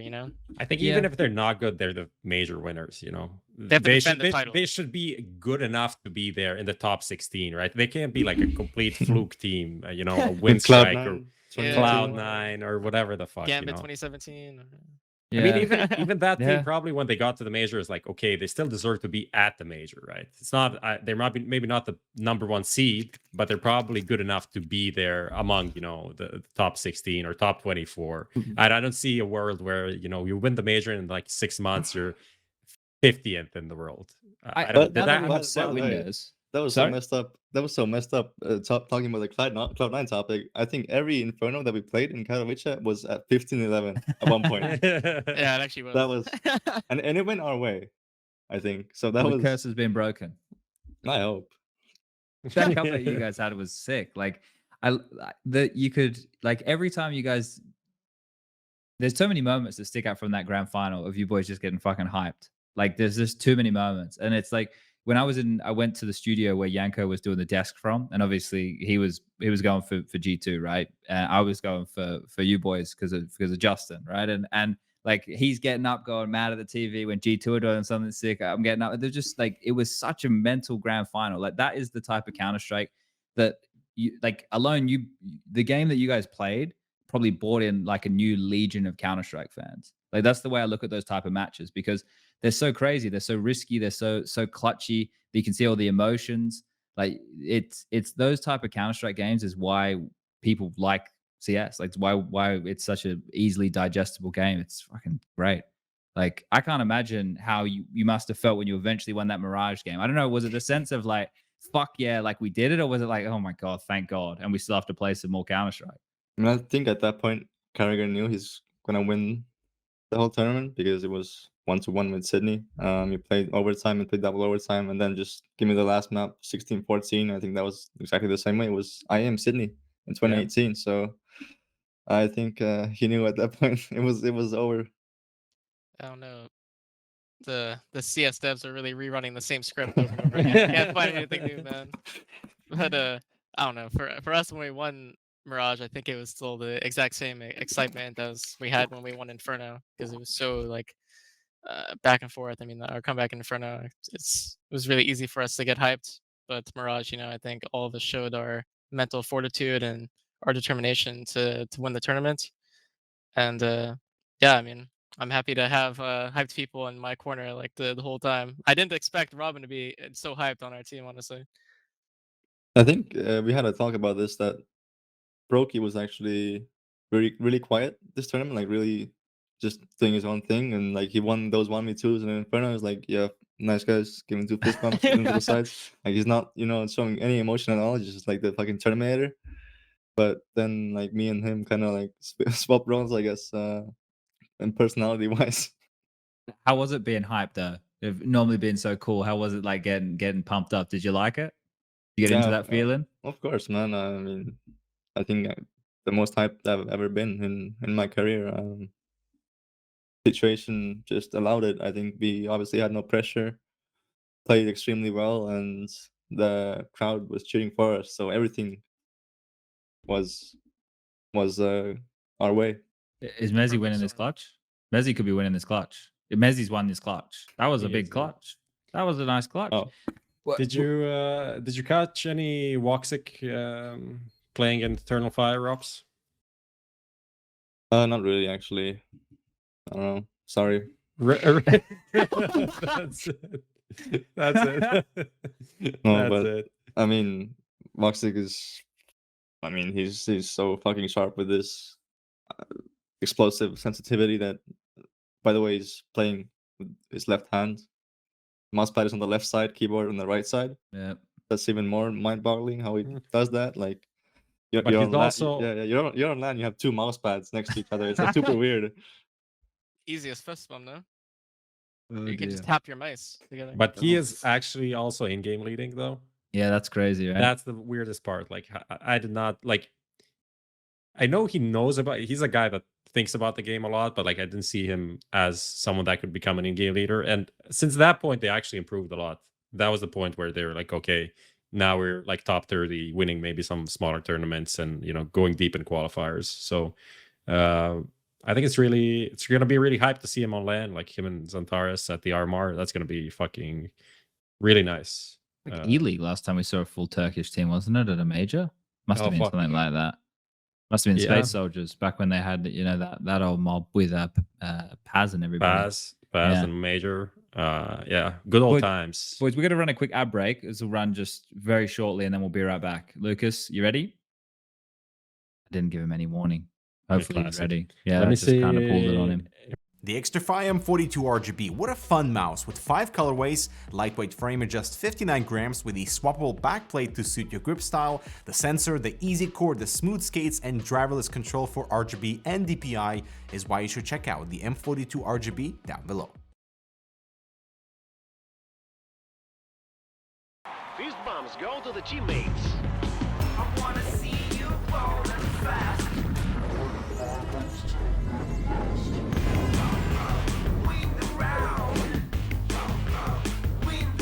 Parimatch, your esports teammate. Buy and sell your skins now. Easy, fast, and safe. The best skin site. Credit card deposits and withdrawals. Instant cash out methods. Get the best deals. Quick, simple, reliable. Bitskins.com. All right, we're back in business. Thank you for sitting through the ads, and we'll get into some of the viewer questions as we turn our attention to the game on our screen here. So Eternal Fire versus Fnatic. If you've missed the Fnatic situation recently, Smooya, he got the boot. Brolin went, fuck this, I'm out. They got Regalian from the Academy team, and now they have Poison standing in for the stand-in. And they're using Pepsor also from the Academy team. So Fnatic is kind of fucked right now. But maybe not so much on Fnatic, boys. Well, you guys play for FaZe, so I feel like this is a stupid question to ask FaZe players, but is it time for Mirage to go? Do we take her out to the back paddock? Let it get, she's had a good run, boys, but is it time? Well, I actually think Overpass will get changed or removed before Mirage does, because they actually changed Mirage recently with this bench in the middle. The bench, yeah.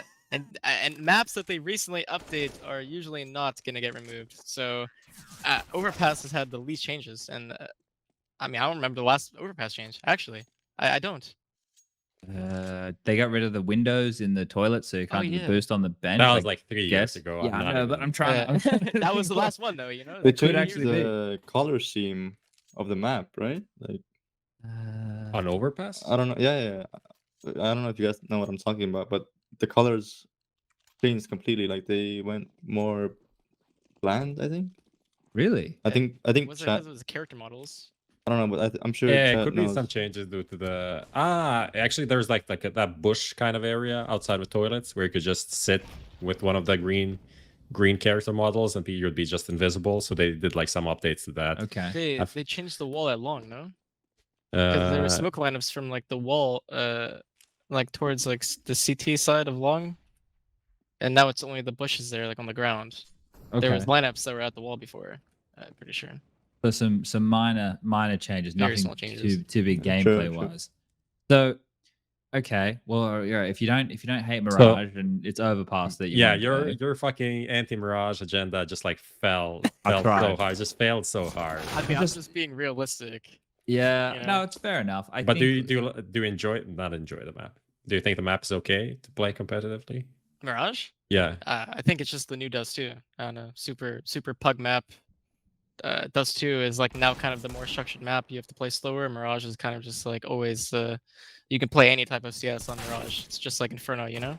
Like you know what to get when you have Inferno or Mirage. So I still think it plays well in the CS scene. what's the worst CT side position to play on this map? I'm interested to see what your opinions are on Yeah. this. We had some opinions recently on the show, so yeah, that's interesting. I don't know. I feel like B actually gets like a lot of action, like in the meta. Does these days, right? Lots of Yeah. executes. I'd probably say like maybe the upper role is becoming less easy, honestly, on Mirage. You have to be way more versatile. Window's pretty much smoked like every round. I think you have to be way smarter as an op player, and it's probably the more difficult role on Mirage right now on CT side. Okay. What do you think, ropz? I know what Yekinder said, and I agree with him. Anchor, right? Playing solo A is, I think, probably the most difficult position to hold. But watching a player like Rain play makes it look so easy because, I mean, his first bullet accuracy is insane. And when you kill the first guy running out ramp, palace, connector, I don't know, wherever, like you're good. Like as long as you get the first kill, I mean, just pack off. I don't know, play retake. But if you don't get the first kill, you get insta traded. Like it's I don't know. Like even if you get the first kill, you would probably get traded. Like it's impossible to play an angle where like you can guarantee like a multi kill or anything. Like it's super hard to play, and the amount of executes that are theoretically possible on the A side is also. I mean, there's probably some that you haven't even seen yet, and people are coming up with new stuff still. So I think playing solo A is probably the toughest. That's true, actually. When I was on Liquid, like maybe I was ahead of the solo A hate already because I was trying to swap positions. The short in Liquid, I was pretty tired of this fucking bomb site and how it has to be played. And I mean, people are still finding new ways like to play the bomb site. You know, using I think Rain is probably the innovator of this bomb site. I feel like probably every player watches him for the new things to do. But yeah, I think RobbaN's opinion is good. Talking about the Rain angle, I mean, I'm lurking A on the T side, and when you play against a player like Rain, like it doesn't really matter what your timing is, how good you are. This guy is just gonna kill you. Doesn't matter where you come out from. And I think playing against him, it was super tough to make this lurk successful, I guess. And having Rain on our side finally is for me is a relief.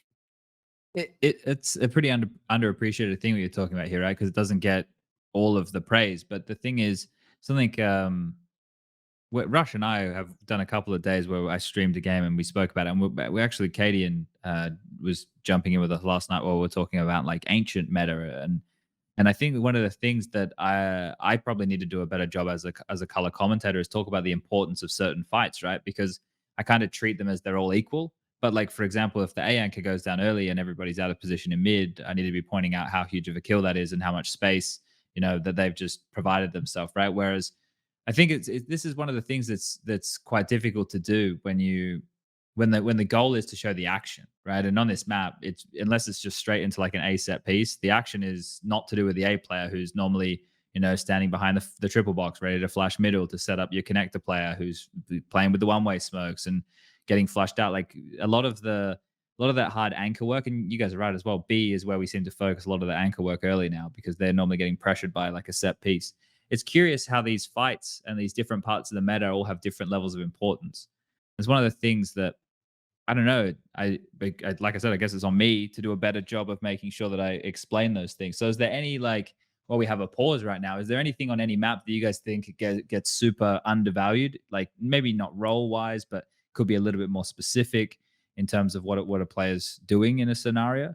It's very broad, but yeah, it's probably the best way to treat this kind of a question.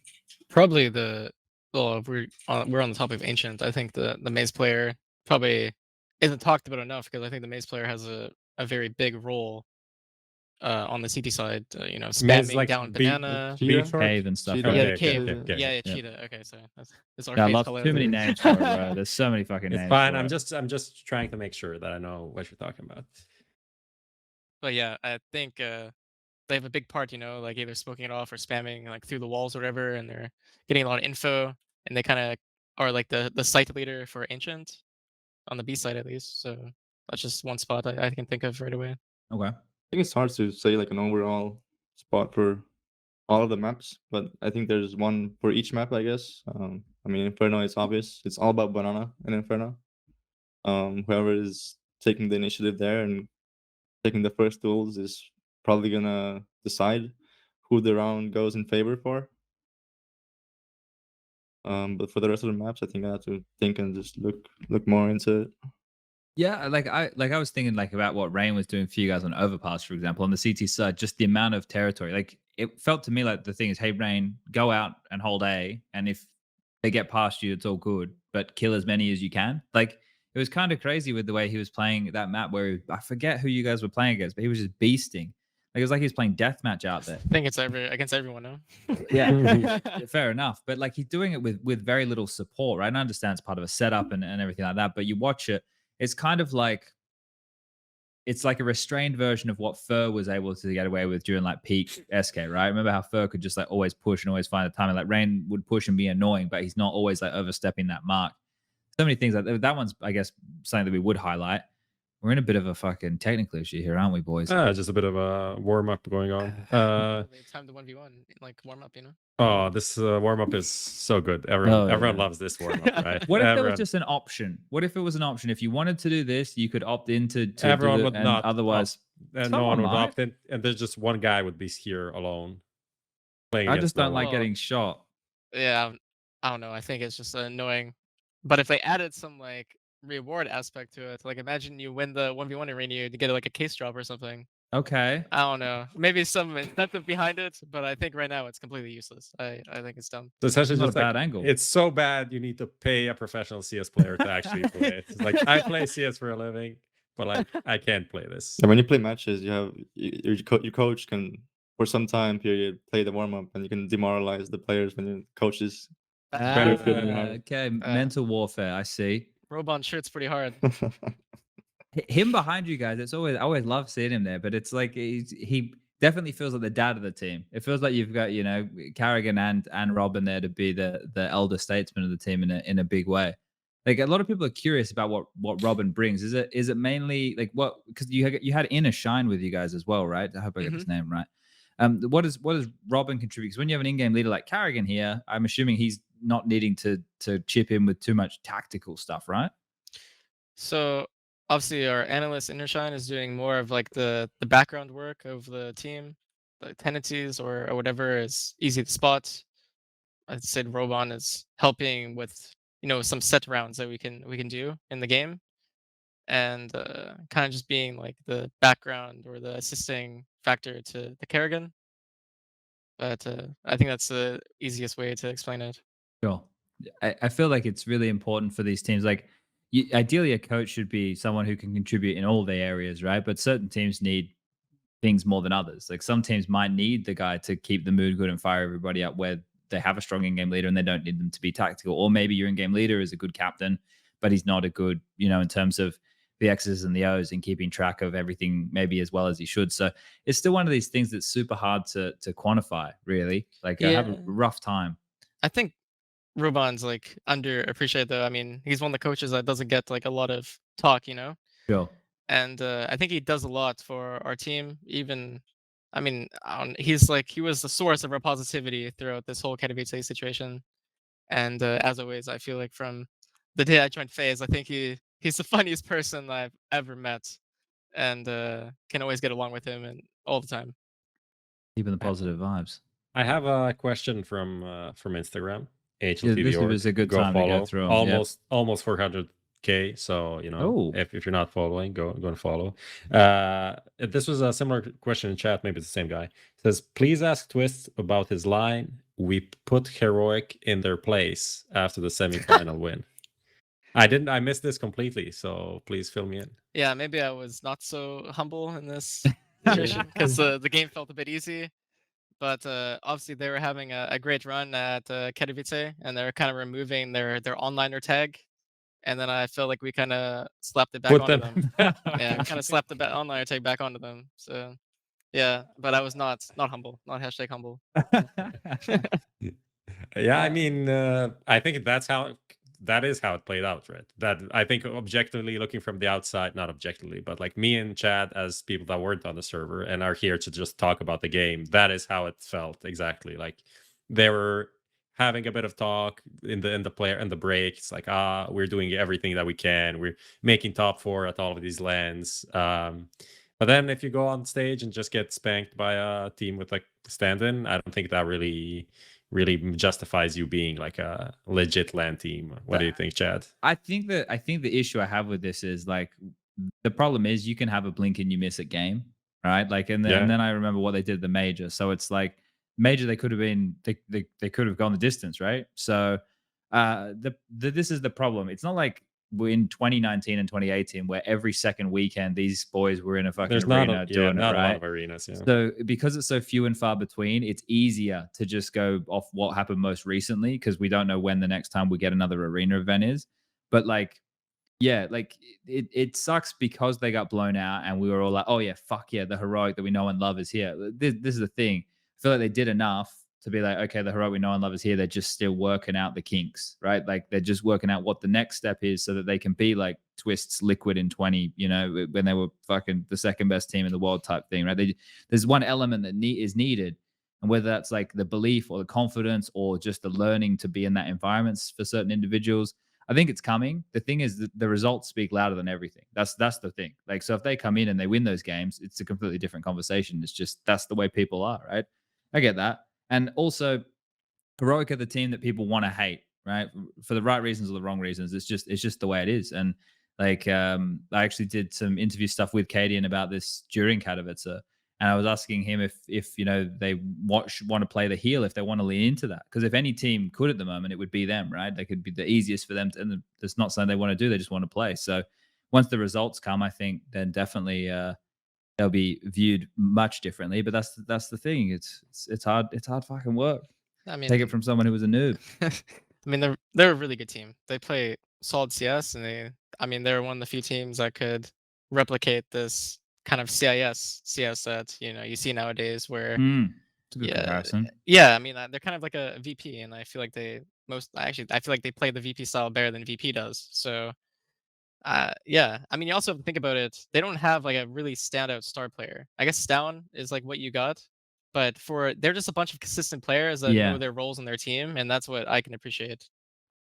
That's the curious thing, right? The Stown is the consistent LAN standout for them, but it doesn't pop off the page like other teams with stars, which is I think maybe one of the identity issues for the team as well. So right now Eternal Fire are getting owned by a team with two stand-ins. So this is the thing, it's not even an interesting game, Prof, that we can ask them questions about. Yeah. It looked like the 1v1 warm-up thing didn't work for them. No, thought it could be the turning point in the match, but maybe they didn't put their coach in to demoralize Fnatic. That would be the best time too. Yeah. What about this? We can just go anywhere. We do. I have some more questions. Oh, nice. Let's go through the mailbag. From Luke on whatever his name is. For Twistzz, were there any similarities in the calling style between karrigan and Nitro? This is like a comparison I've never heard, but maybe there is something going on there. Well, maybe not even calling style, just like leadership style. It's hard. I know. I think Nick or Nitro was more passive leader, and he also led by example in a very good way, but he wasn't so outspoken. And he also wasn't the in-game leader for a very long time. He was in-game leader for I think 2 months, whereas Finn's been doing it for a very, very long time and at a very high level. So it's a very hard comparison for me. I just think that given the experience that Nitro had and the pieces he had, I think he did the best that he could, and for that time in like 2019 and 2018 where he was like actually mid-round calling like very well, and setting everyone up and reading the opponents. I think he did a good job, but Finn is kind of just on a whole new level of leadership from my experience so far. It's super hard to quantify that, right, Prof? Because like well, I guess it's not like the fact that he's now won this trophy and he seems to do well with stand-in says a lot about the type of leadership necessary to do that. Like that's Yeah. harder than having a team that you've have the system with and done all those things, right? Obviously, the pressure's relieved based off of lowering expectations, but still to be able to manage a stand-in and get the most out of them, that it has to only be testament to how good a leader is. Um, but yeah, I don't know. We always singing the praises around here. Prof, Yeah. we're not too hard on people these days. Maybe we need to get a little bit harder. I There's- mean, you have to remember that karrigan and ML Sports almost had like an era also at the end of like 2019. I mean, they Yeah. were winning like pretty much everything, and I bet if they went to Blast Bahrain, they probably would have won that event too. They were playing tremendous CS up until I guess COVID, and that's kind of where like the leaders in 2019 kind of fell off. But yeah, I mean, I think karrigan has always done the most with the pieces he has, and he should be definitely respected as uh, one of the top two, or the GOAT IGL of this game. Are you guys going to win the next major, or are you going to wait until the one later in the year? Like, have you decided which one you want to win yet? Yeah, I don't know when's better to win, honestly, the Brazil one or Belgium. What do you reckon, Robs?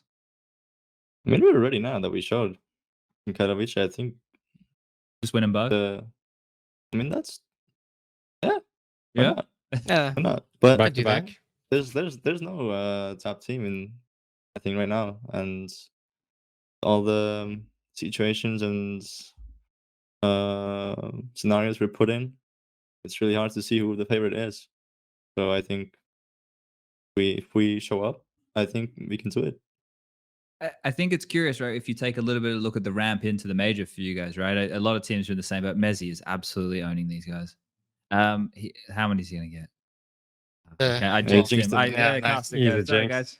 guys. But you look at the ramp in for you guys. So now you get Pro League, which goes for 5 weeks. But realistically, if you qualify through the group stage, then you'll be in the playoffs. So you only play 2 of those 5 weeks, right? The rest of the time's practice. Then you're going to have the RMR, which is a week after Pro League finishes, and then depending on which group you're in, which is apparently changing on a daily basis. Then you play the RMR, and then what do you have in between? Do you guys have to play Blast? I forget if you qualified or not at the start of the year. You guys already qualified, didn't you? So you don't Yeah. have to play the showdown. I think we checked our schedule. From the moment we're gonna go to EPL, there is not gonna be much time to catch a break or a breath at all. We're gonna constantly be flying around. I think there's a lot of tournaments on the schedule planned for us up Yeah. until the player break. Yeah, I mean this EPL right there's Dallas, the EPL RMR major Dallas, Blast, It's the major running that's Yeah, the but most important, though, right? Yeah, of course. and then Cologne, and that's kind of it. I don't know if I missed anything, but that's a bunch of events right there. I mean, also, no one knows where Blast actually is. That's true. Like, there's no location for it, so Did you True. hear? Did you I hear mean- anything? honestly, there's no rumors. Seriously, there's Okay. the most. My girlfriend dissected this. I guess the most logical guess would be North America right now, because an NA team is guaranteed to qualify for the main event. Okay. So why would they guarantee that if there was Maybe not an because event in NA is in a really bad spot, so they have to make they have to Hard be to sell something. tickets. gentle on the area? Or And I from what mean, just to have yeah. viewers as well. Like for viewers online, it's also important to have NA teams. From what I heard, they want to make like a period of tournaments in NA, right? When so far the NA teams have come to Europe for a prolonged period of time, they now want to make the EU teams go to NA and make sure there's a few NA tournaments to keep the scene going. Bit like Yep. a swing, right? If they had a period of time there, so if it could make sense, right? I've after heard, yeah, Dallas? I've heard this as well. Like I don't know if anything happened about that, but No, it's I like, didn't hear anything either. I just heard that as an idea that there was some like, oh, okay, let's just have everyone in NA for like 2 months or something like that, or a month and a half. honestly, To I think it would be good, right? I even wanted the major to be in NA this year, the first one at least. I think it's nice change of scenery for the landscape and the CS players. I'm not being biased right now. I No, swear. no. I think you're right. Like I think it's good to have, because like I almost compared it to like being on a clay court in tennis as some bad example, but they're different parts of the world, right? Like you can get different stuff out of different teams. We've seen it before. Like I go back to 1.6 Where when they did go to China, that's where like the Tai Lus of the world actually could win tournaments, was in China, right? Imagine if that's a thing. Like certain teams are winning events in North America and they're not necessarily winning them elsewhere. Like there could actually be, well, there could be truth to some of that, you know. But I think the thing is with the second major being rumored of being in Brazil, right? Basically, I'm sure it's it's been talked about for it's a bad secret. I guess 4 it can years. only be rumored, I guess. Right? Yeah. I mean, but with it there, like that would be the best time of year, like the RMRs before that and events around then. It's a bit unfortunate with the Dallas timing that's in the first 6 months of the year, because if it was in the second half, that'd be great. You guys could be in North and South America doing a lot of events later in the year. But I don't know. It feels like so long since we've gone anywhere new. Well, not new. We're not even new anymore. It feels so long since I've left the continent of Europe, which is that's unusual. It's been 2 years. Like two whole years that I haven't left Europe. It's wild, actually. I mean, they're finding new spots in Europe. You know, Belgium. That's Yeah, a new location at least for sales. So I guess they're expanding. You know, they're trying to fill up the whole continent, and then we can move on, I guess, somewhere. we could have 2 banger events though. Like Cologne normally pops off. If Antwerp pops off as well, like that's in the span of what, 2 months basically. Yeah. That could be. We could have some really, really good events to close out the season. Well, it's not even closing out the season. It's basically mid-season at this point. Classic ESL shell just ignoring Blast. We don't know where it is. Yeah. I can't say I'm excited about something I don't know where it is. There's a bunch of great questions and comments. There's one that says, "Happy birthday, Twistzz." What? I went on Wikipedia. It's not your birthday. Not even close. Some guy is asking about the after party. Yeah, where's it at? Well, from Katowice. For Katowice, yeah. That's where the pizzas don't arrive. It was, There was no food. the after party nice. was on Saturday, and serious players don't go to after parties if they play the grand I final. think we were playing still. And we were playing On when Saturday? the after party Saturday night started. still, Yeah. Hmm. I mean, we also played retakes after because we had to, you know. Kind of paid off, right? To be Yeah, of honest, course. probably didn't miss out on anything. Not gonna lie. What else? Could you give a detailed analysis of the toilet break Brokey mentioned? I think we're not going to go in that one. Ones or twos is that the question? You know, is that how we need to go with this? Maybe that's the one. One for me.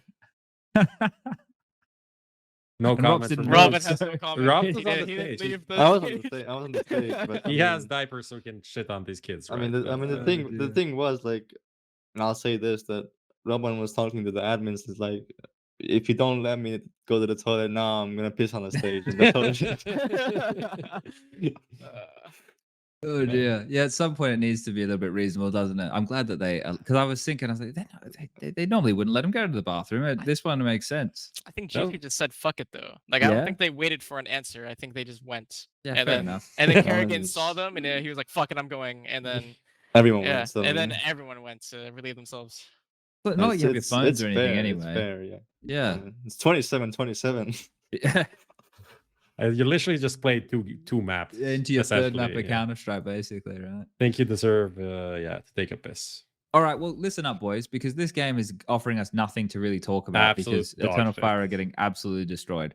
Let's do this. When this is over, we'll turn off the stream. So let's go through the viewer questions. If you've got some questions, put them in Twitch chat right now, and then we'll finish with the Paramatch matchmaker, and then we'll close it down because I was going to be like talking, okay, so they're running this strategy, you know, what do you guys think? But when you get fisted. We tried to do this like a couple of times, and every time it's just the game just fucks us in the ass. We did the Blast watch along again as well. It was like an OG or something. It was like 16-3, 16-5. Yeah. We just have no luck at all with. I mean, maybe you just jinxed it. What if they just come back? You said the stream ends when the game ends. Well, it's triple OT incoming. Or Oh, shit. and you guys- can't leave, and no bathroom breaks. either. These guys probably aren't even playing at their 100% because obviously it's a They're heating already match. yeah. Oh, it's just for seeding. Yeah. Yeah. The one that matters is Anonymous Fate, which is on right now. And Fricked vs. Skade is going to matter as well. And what else we got? They're Sun just Gal versus Gainer not the Legion. most exciting teams. That's Nah. that's kind of sad. The problem is, as well, this is the fourth qualifier. Like the second and the third ones had some pretty good matches going on, actually. Yeah. The fourth one. Yep, I this is thought the there was last only one. 3. They did 4 in basically a week, right? Like it was, I think they did them all this week or within a week. Oh, dear. Let's see. A lot of questions actually. Yeah. Keep pinging them in. Oh, let me see. There's something about Team Liquid. I don't know why that would be relevant. Yeah, well, we could That's a ask bit. about that That's a while roster. ago now. That roster doesn't make sense. Oh, where do you? Because people want to know, where do you guys think JKS should go? What do you think his move should be? Is it Liquid? Mhm. I think what you guys said is probably the most rational decision, is just to wait, I think. Because I don't think there's a team where he's gonna excel and which is gonna play up to his capabilities, I guess.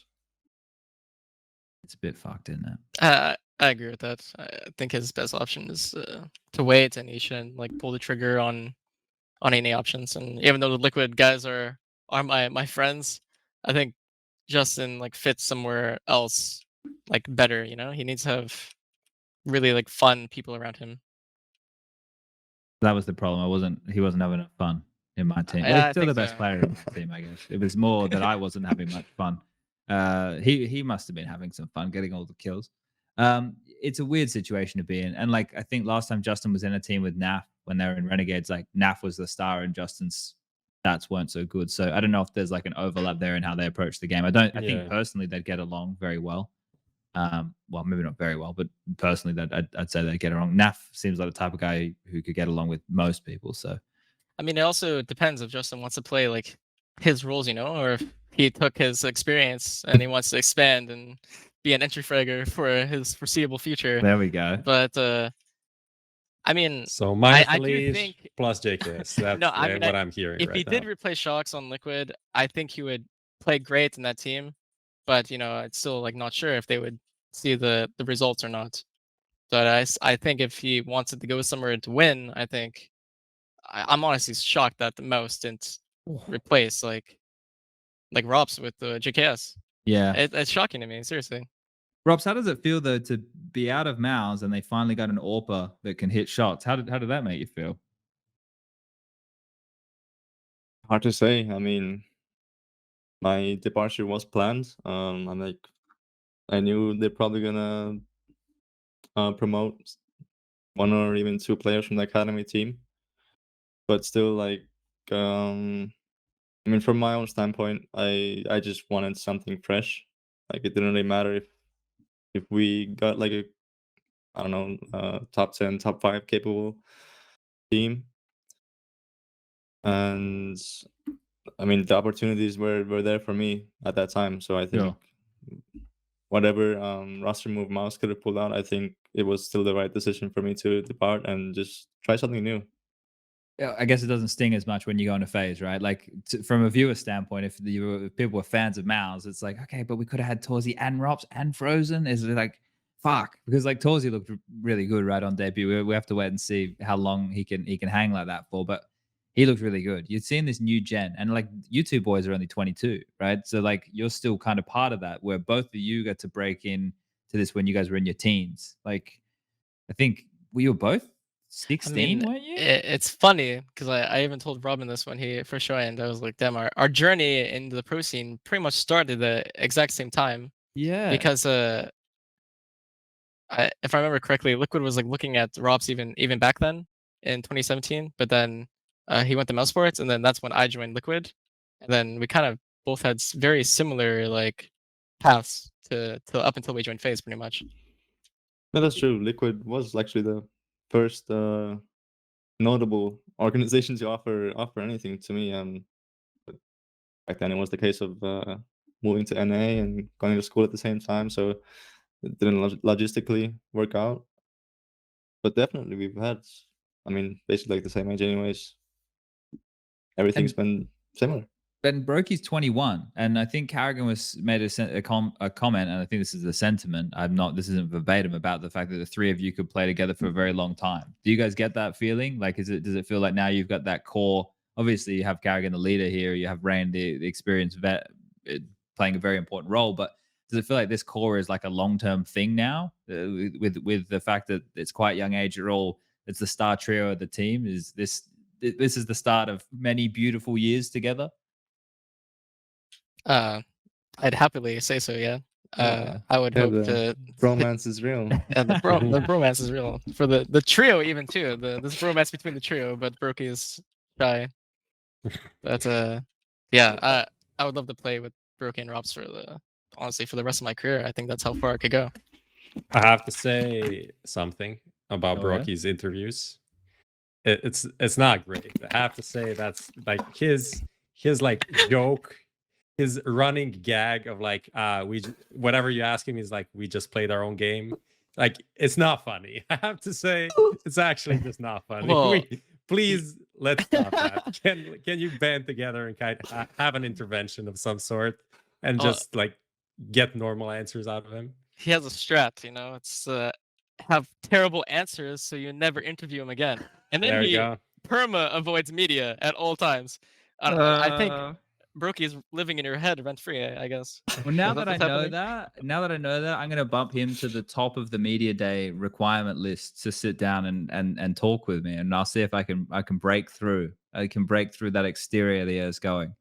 Because yeah, okay, week 2. I'll make some notes about this. I'll see what I can make Brokey that do. fucking press conference was hilarious. First of all, I think it was you who said like, no questions for the MVP. And I was like, okay, someone has a question. It's like, okay, ropz.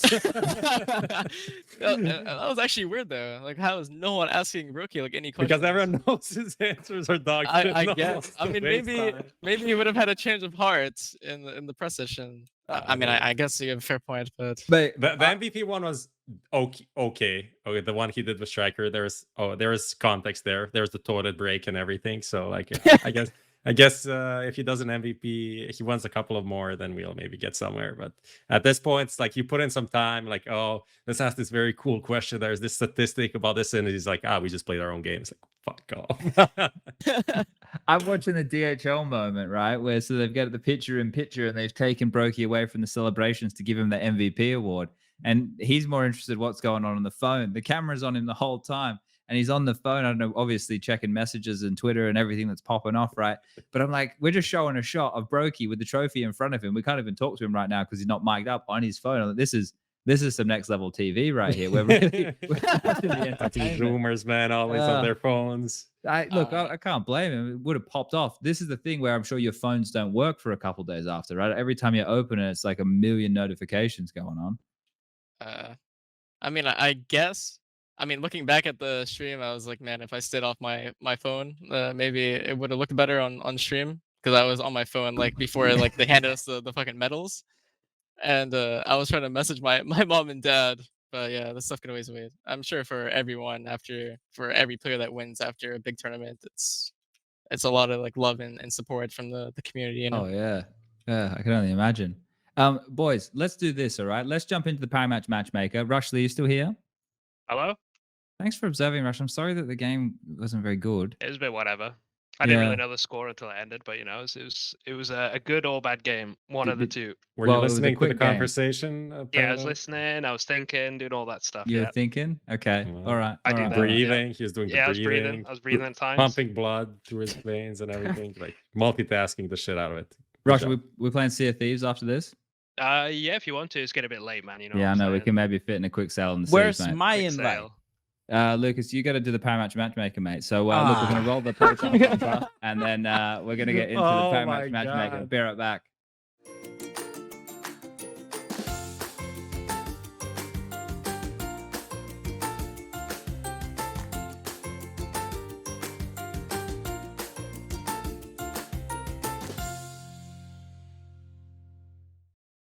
All right. Well, Lucas bantered Prof earlier in the show, and I've closed the show with a little bit of extra spice. Now, like we're going to do the Power Match Matchmaker, and this time round, Prof, do you want to talk us through the categories for the lads? Yeah, this is actually Lucas inspired. He asked about like different parts of the life of a professional CS player, and then is there a link for everybody, Lucas? Sorry. Maybe you need to find it. Maybe that's part of the puzzle.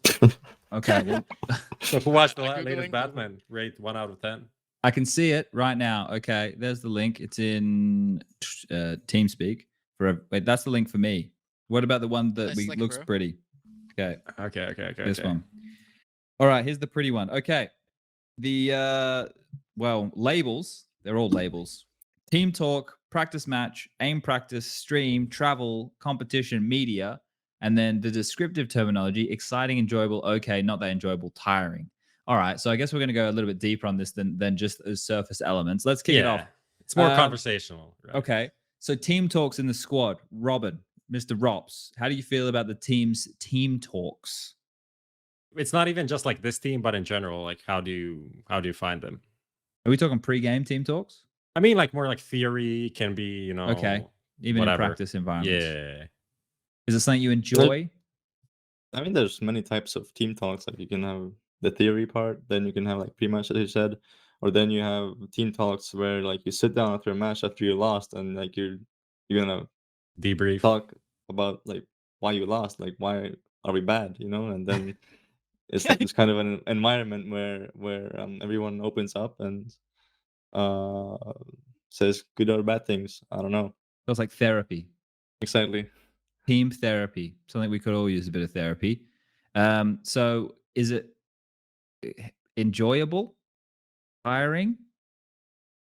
These are very bland terms here. It's tough, man. It's really we haven't given you the easiest of paramatch matchmakers here today, gentlemen. I mean,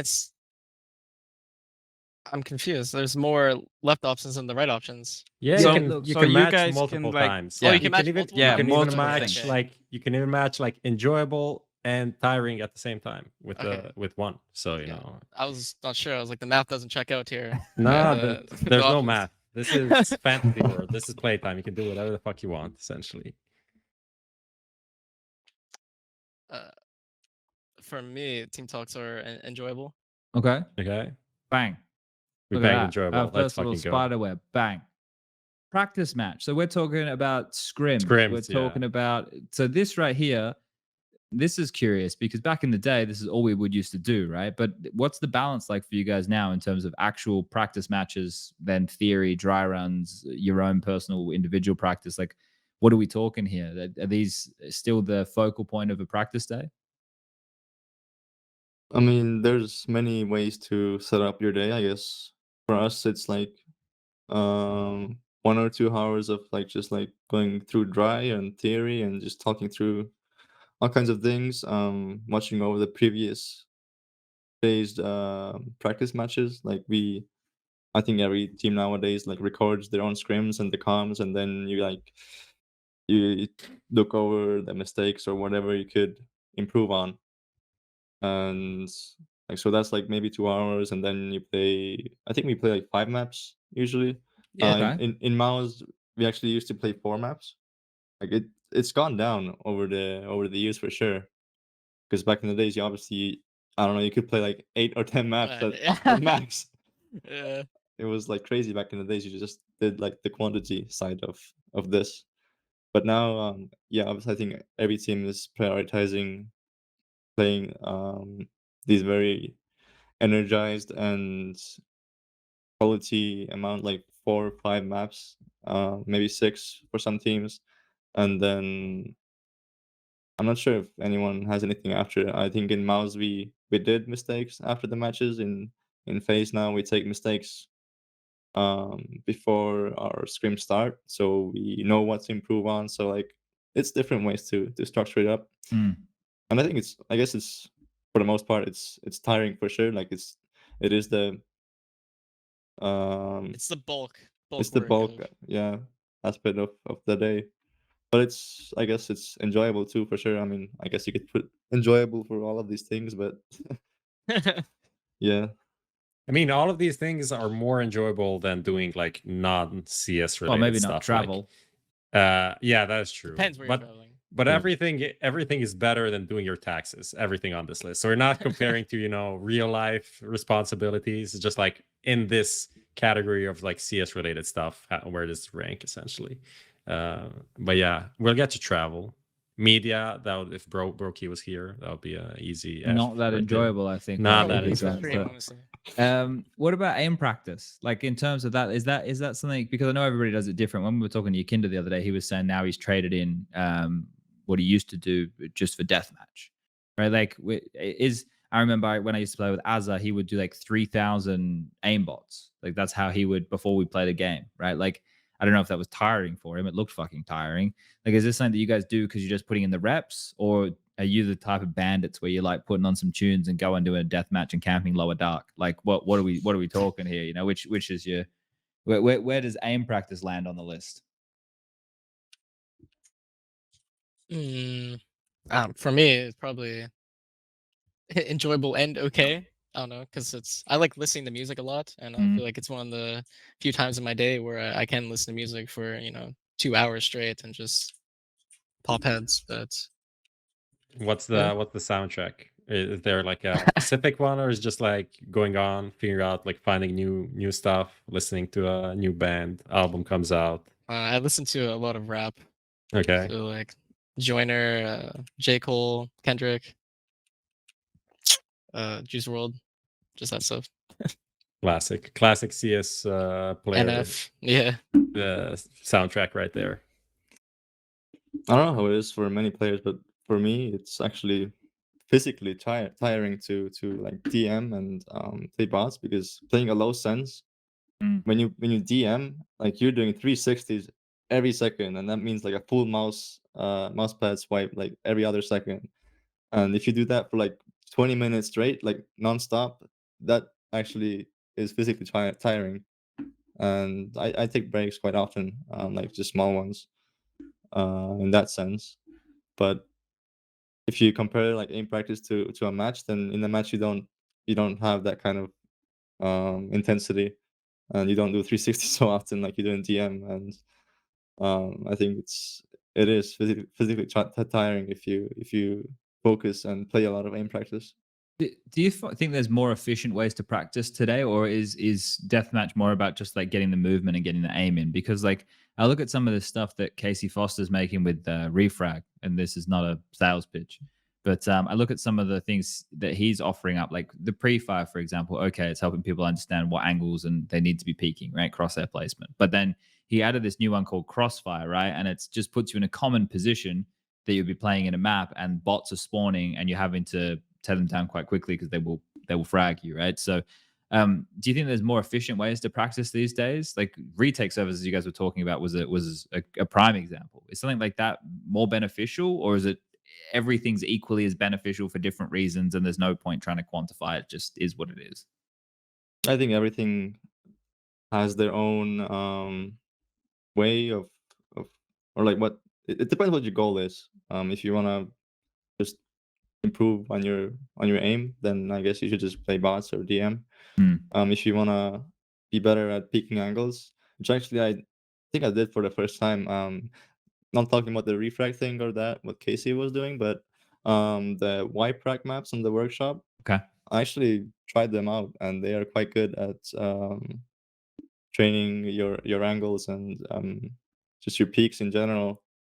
And that was quite helpful for me, actually. I did quite a bit of that in my isolation during Warsaw and before Katowice. You've always had really good crosshair placement, Yeah. right? Like one of your things has always been like really good, like procedural clearing and crosshair placement. So it's curious that like that isn't something that you've done a lot of before. How did you do that before? You just understanding of the angles previously was really good, that it was always bang on. Because that was when I first started watching you in 2016 in that little studio for Pro League in Cologne. I literally would get the GoTV IP and just watch you, right? Because you were like the massive talk of and your crosshair placement back then was like awesome. Like, is that something that you've just always had as a focus? I think I'm just like a extremely methodical player. It's like, to me, I don't understand how you can peak an angle without having your crosshair on the right spot. Like Oh, that's let me tell you, mate. that's It's brain kinda damaged. You just got to run in like a baboon. You beat your chest, and you go, Yeah. they're gonna trade me. And Ask then they Anti have Fragger little- set. Why No, peak I feel everything? you. I feel you. Sorry for interrupting. I don't know, for sure. I mean, like my point is that I am just extremely methodical and kind of want to have everything under control at all times, which is kind of impossible, obviously, Mm, but do it as much as I can. I mean, okay. the best example of RobbaN's probably the best player I ever played with at clearing angles. It's insane. Like this 1v4 against Gambit, where he's in tunnels, and there's so many angles to have to isolate, and anything could happen at any moment. But he just knows. Rob, he's in the Matrix or whatever. I don't know. It's fucking insane. Insane. Okay, all right. Let's jump into streaming. Do either of you enjoy streaming? And maybe contractually speaking, you have to say you enjoy streaming. I don't know.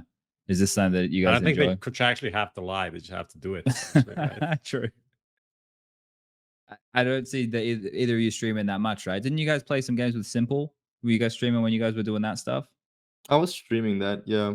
I mean, the main reason I used to stream was just FPL, and I stream when I find something enjoyable and I think that the viewers can enjoy. But ever since I stopped playing FPL, then there's not really much reason to stream for me personally.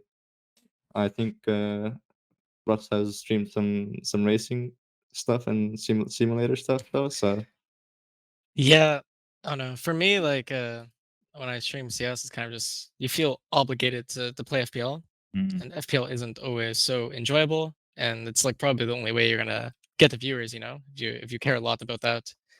But yeah, I'll just start using streaming as a way to get away from CS, I guess. Mm. So streaming like the racing stuff and just being able to still chat with my community, I guess. But I'd say streaming can be enjoyable, but it's also tiring for sure. Okay. All right. All right. Let's move into travel. This one's an interesting one to see. After 2 years of not being able to travel that much, does it like, because I know for a lot of people towards the end of 2019 anyway, travel was starting to become a super hot topic. We were doing stupid stuff like flying from New York to Stockholm and then playing the next day. Like it was getting ridiculous with that New York to Malmo event that happened, the EG1 New York, and then they flew and then they got knocked out in the group stage of Malmo that like 2 days later, right? Is travel something that you guys are still enjoying, or it's now just a means to an end for work? Because you guys are still young, so maybe it's something that you still enjoy. Well, it's changed now. You know, Okay. in 2019, yeah, I would be like, okay, yeah, having to travel from New York to Stockholm and then do media the same after you land, like 2 hours Mm. later. Yeah, it's not so fun. But now it's like I'm sure a lot of pro players think the same way. Now we kind of miss traveling. You know, we miss going to North America. We miss going to different places. You know, Brazil, and yeah, I think I would like to have a bit more of that. You know, there could always be a balance in everything. And in 2019, there was just no balance. Mm. I mean, that's like, remember we almost on Liquid we almost skipped Cologne entirely. Yes. We almost dodged it. We decided that we want to play the event and we played a CIS qualifier. You to play go the in. qualifier, Yes. yeah. Last minute. Holy shit. Yeah, And then won the Grand Slam there, right? That was it. yeah. But that was just Wow, like, that's you know, crazy. those were the things that you had to do in the schedule back then, you know? Yeah. Yeah. No one wants to miss Cologne, but that was like something you actually had to consider. And yeah, I mean now I would personally I would like to travel again, and I think it's enjoyable to go to new places. All right. How about you, Robs? yeah, for sure. In general, traveling is a lot of joy for me personally. Love seeing new places and being to places that I've never been before and being to like all the continents. But I think it's actually funny.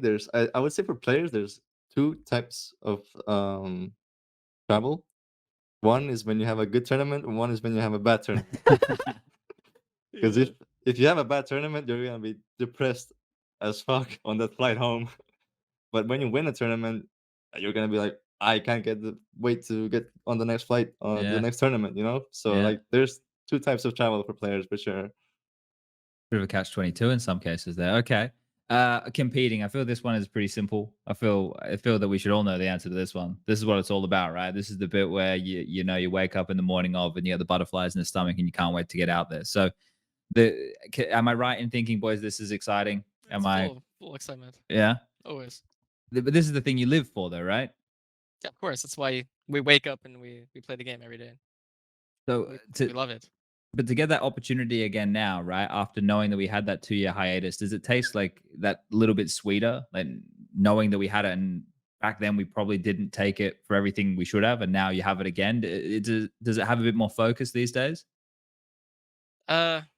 I mean, personally, I was a player that suffered like a bunch of issues in 2020, and motivation was one of them. But yeah, for me, I mean, you know, I moved to Europe because I love the game and I want to be able to compete at the top for as long as I can. Mm. So yeah, for me, it's I've always found the game exciting, but I guess from your question, I have more love for the game than I did before. How about you, Robs? What was the Exciting, of question now? course. Well, I Yeah, don't of know. I'm course. just trying to think because I saw you next to that trophy after you won, and you were sitting there, and it was like a face of disbelief, right? Like, was that the face, or was it like, oh shit, like this is what I should have been doing all the time? No, it was disbelief for sure. Just coming up with the situation we were put in the tournament with COVID and stuff like that. But I think the whole factor of me being more hype and stuff like this is also because of the reason that there hasn't been LANs for so long. And I mean, the last time I was on stage was with karrigan when we did win a tournament. Pro League, right? It was, I mean, that was like a real stage, yeah. We also had Ice Challenge in 2020, That's right right. before COVID. So Christian had that crazy round on train at that event, didn't he? 1v5 Holy shit! against Navi. That was good. That the photo of you with the trophy and just that moment, that was really nice. That was probably my favorites from the event. Shout out to Adela, even though we have our own photographers, so they're just gonna get nothing today from me. Fuck them. You gotta be nice to everybody, right? You gotta share the love. Yeah, that's how we do right here. But yeah, it was weird moment. Just like seeing all of you guys with trophy, you feel like these guys deserve this shit, even though the whole narrative was kind of about G2 and all of their fuck ups and losing 3-0 and they lost again. So that was kind of sad for them. But it's like on the other side, you really can't be as a fan of CS, you can't be unhappy with the result. It's like these guys deserve to win a big event, essentially. I have a piece of breaking news, everybody. So since Xtrfy tested positive, he hasn't been home. He finally now, as of 1 minute ago, just tweeted he's finally negative. What? So it's been that whole Terrible time, experience. a whole He's week. been in Katowice until now. I must have been. Oh my god! You guys have been home for a week. You've already started practicing again, and poor Xtrfy has been in that. Holy shit! That's a whole week. He's just had to sit there on his own in isolation since. Wow. Okay. Well, that's pretty fucking tough. All right, let's do this last one. Media. Now, boys, your answers here will depend. Well, you've been here for 2.5 hours, so surely you guys must think it's okay to do media. I mean, you can go first. Sorry. It's always okay. Sometimes it's good, sometimes it's bad. Depends what type of media it is. Like sometimes the interviewer, whoever is doing the piece of content, they've actually prepared really good stuff for you and they've done a lot of homework. But sometimes, like they ask these generic questions that they go through every player, and then it's kind of like, okay, guess I'm just gonna answer generic answers as well. Like okay, that's interesting. It depends from the type of person and content and whatever goes through that. Okay. Twistzz? Honestly, the exact same. You know, like media like this is different. It's fun. You know, it's a podcast, and it's more exciting. But just like Robin said, when you go, I mean, it happened a lot in 2019, and thank God, content is getting better now for the tournament organizers. You know, they just ask you generic questions like, "Oh, what are your goals for this event? Yeah, how does it feel to win this match?" And it's just like, dude, like, what do you think? Of course, I won the match. I'm fucking happy about it. You know, it's like okay, but content nowadays is getting way better. Like the skits that ESL is doing, the Batman stuff, and then the Shocks and Daphne one. Those ones are like really funny, and it's you know you bring out the personalities that CS actually has to offer. Sponge is really good acting skills from what I saw. Oh, thank you. Yeah, that's true. It was practical too. It actually worked, right? But the slogan there was "ropz good, be good." I thought it was simple. I thought it was easy for Justin to get, digestible. No, but this is the thing, right? Some of the things that I've been doing a bit more with the media stuff, because this interests me a lot, is I've been there on the media days doing interviews with the players. And it's been great because it's like they give me a bunch of questions, but then Frank, the guy who's in charge of the media there, says, just do whatever the fuck you want. Just talk to them. And it's really good because having those insights where I get to talk to you guys before the tournament starts, that's great. Like I can use what you told me to now do my job better.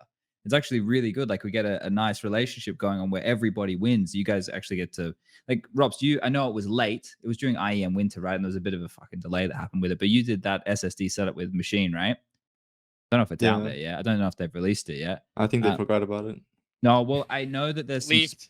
there's some sponsored things that happen, right? So It was I on don't MOUZ want to. though. He was on Yeah, MOUZ then. exactly. That could be an issue. Yeah, exactly.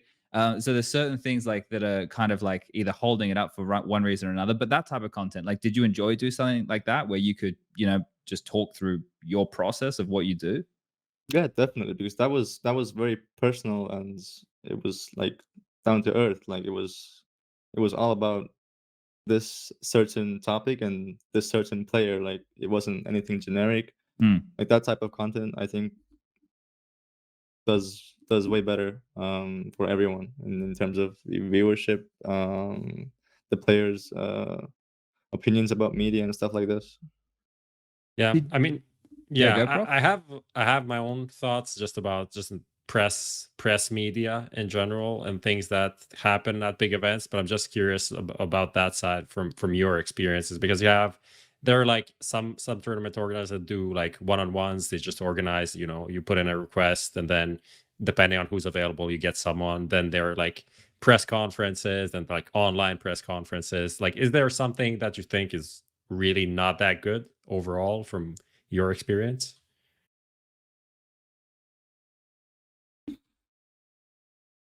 I think sometimes you have these new reporters and new websites that don't really have a clue what they're talking about, Mm.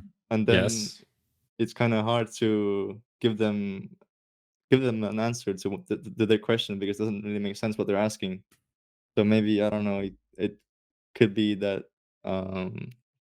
only I don't know, news sites with actual Knowledge The, about the, the new- the new game. people, yeah. Yeah. We keep the mainstream, the normies. We keep them No, out. but You the gotta pass the questions Counter-Strike sometimes- test before Don't, you don't come let in. them in. Questions that I hear sometimes, it's just like, you go into an event like IEM Katowice, and you get an interview with Nico, and the question is like, so you play video games for a living? I'm like, can you not find And anyone else scene. to answer this question, right? yeah. It's like, why do you is there no one else that you can ask this about? Like, Yeah. why does it have to be this guy? This question has been answered so many times. Just like look it up, Google. There's gonna be like literally all of the top 20 players in the world answered this question 30 times already. It's up there somewhere. Just ask someone, right? Yeah. It's just a waste of time. That pisses me off. Yeah, I don't know. You're given so much time to come up with a question, and you ask, "How do you feel about this opponent?" It's like, Yeah. it's like, okay, sure. Yeah, look, there's room for improvement in a lot of this. But boys, I think right now we've ended the Paramatch matchmaker. It's been 2.5 hours. I've loved having you boys on, and thank you for gracing us with your presence. Prof, we ready to close this one down? Yeah, it's good. Shout Okay. out to sponsors, and see you Yeah. next week. I'll let you boys have the floor here, so we can go in. We did Twistzz first before. Twistzz, you can do the first goodbye. So anybody out there, the sponsors, the fans, if you want to say something, if you want to call someone out, this would be your time to do so. Yeah, shout out to Steel Series and Nissan. Are they getting you a No, car? I'm kidding. No. I mean, I'm just happy to be able to be like on a podcast like this, and I think it's great for the scene that you guys do this. So I would like to thank you guys for hosting this. Oh, that's nice. Look at that. Thank Thank you very you. much. You get a compliment on the way out the door. That's sweet. All right, ropz, do you have anything nice to say to us, or is it you going to go the other direction? You can go mean. You got good cop, bad cop. Twistzz can be the good cop. And we're both humble. I mean, just likewise. I mean, it's always nice to be on this podcast. I regularly watch every episode you guys do, so it's nice work that you produced over the years here. And in general, I mean, the support we've had last 2 weeks. I mean, I was almost going home from Katowice, and everyone cheering for us and being in the arena, and I mean, the support was just incredible. It's kind of hard to put into words. Everything was looking so depressing at one point that you couldn't really think or even imagine the outcome could be this. So thank you, FaZe. Thank you, all the fans. Everyone who's been supporting us. Yeah, thank you. All right. Cool. Nice and wholesome goodbyes here this evening. All right, guys, this has been episode 8 of HLTV Confirmed. Had a bit of Counter-Strike, had a bit of Rushley here observing. ropz and Twistzz, thank you again for joining us on the show. It's been a pleasure. Hopefully Striker feels better soon. And Prof and Lucas, as always, they've been the consistent pillars. So thanks again to the sponsors, Bitskins, Paramatch, and of course, Xtrfy. We'll see you next week on whenever the show happens. Who knows? Who knows at when. this point? Pro League's kicking off next week. But yeah, see you guys then. Thanks for tuning in and good night.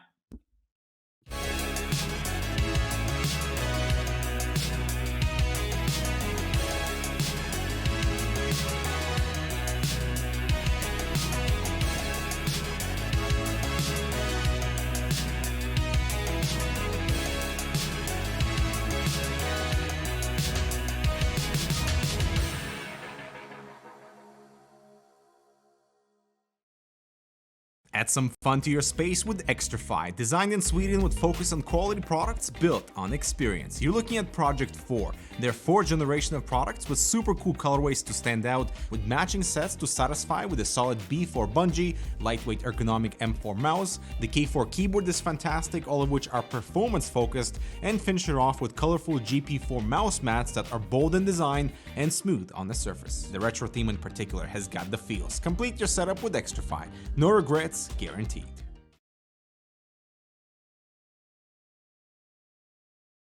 Fist bumps go to the teammates. I wanna see you rolling fast.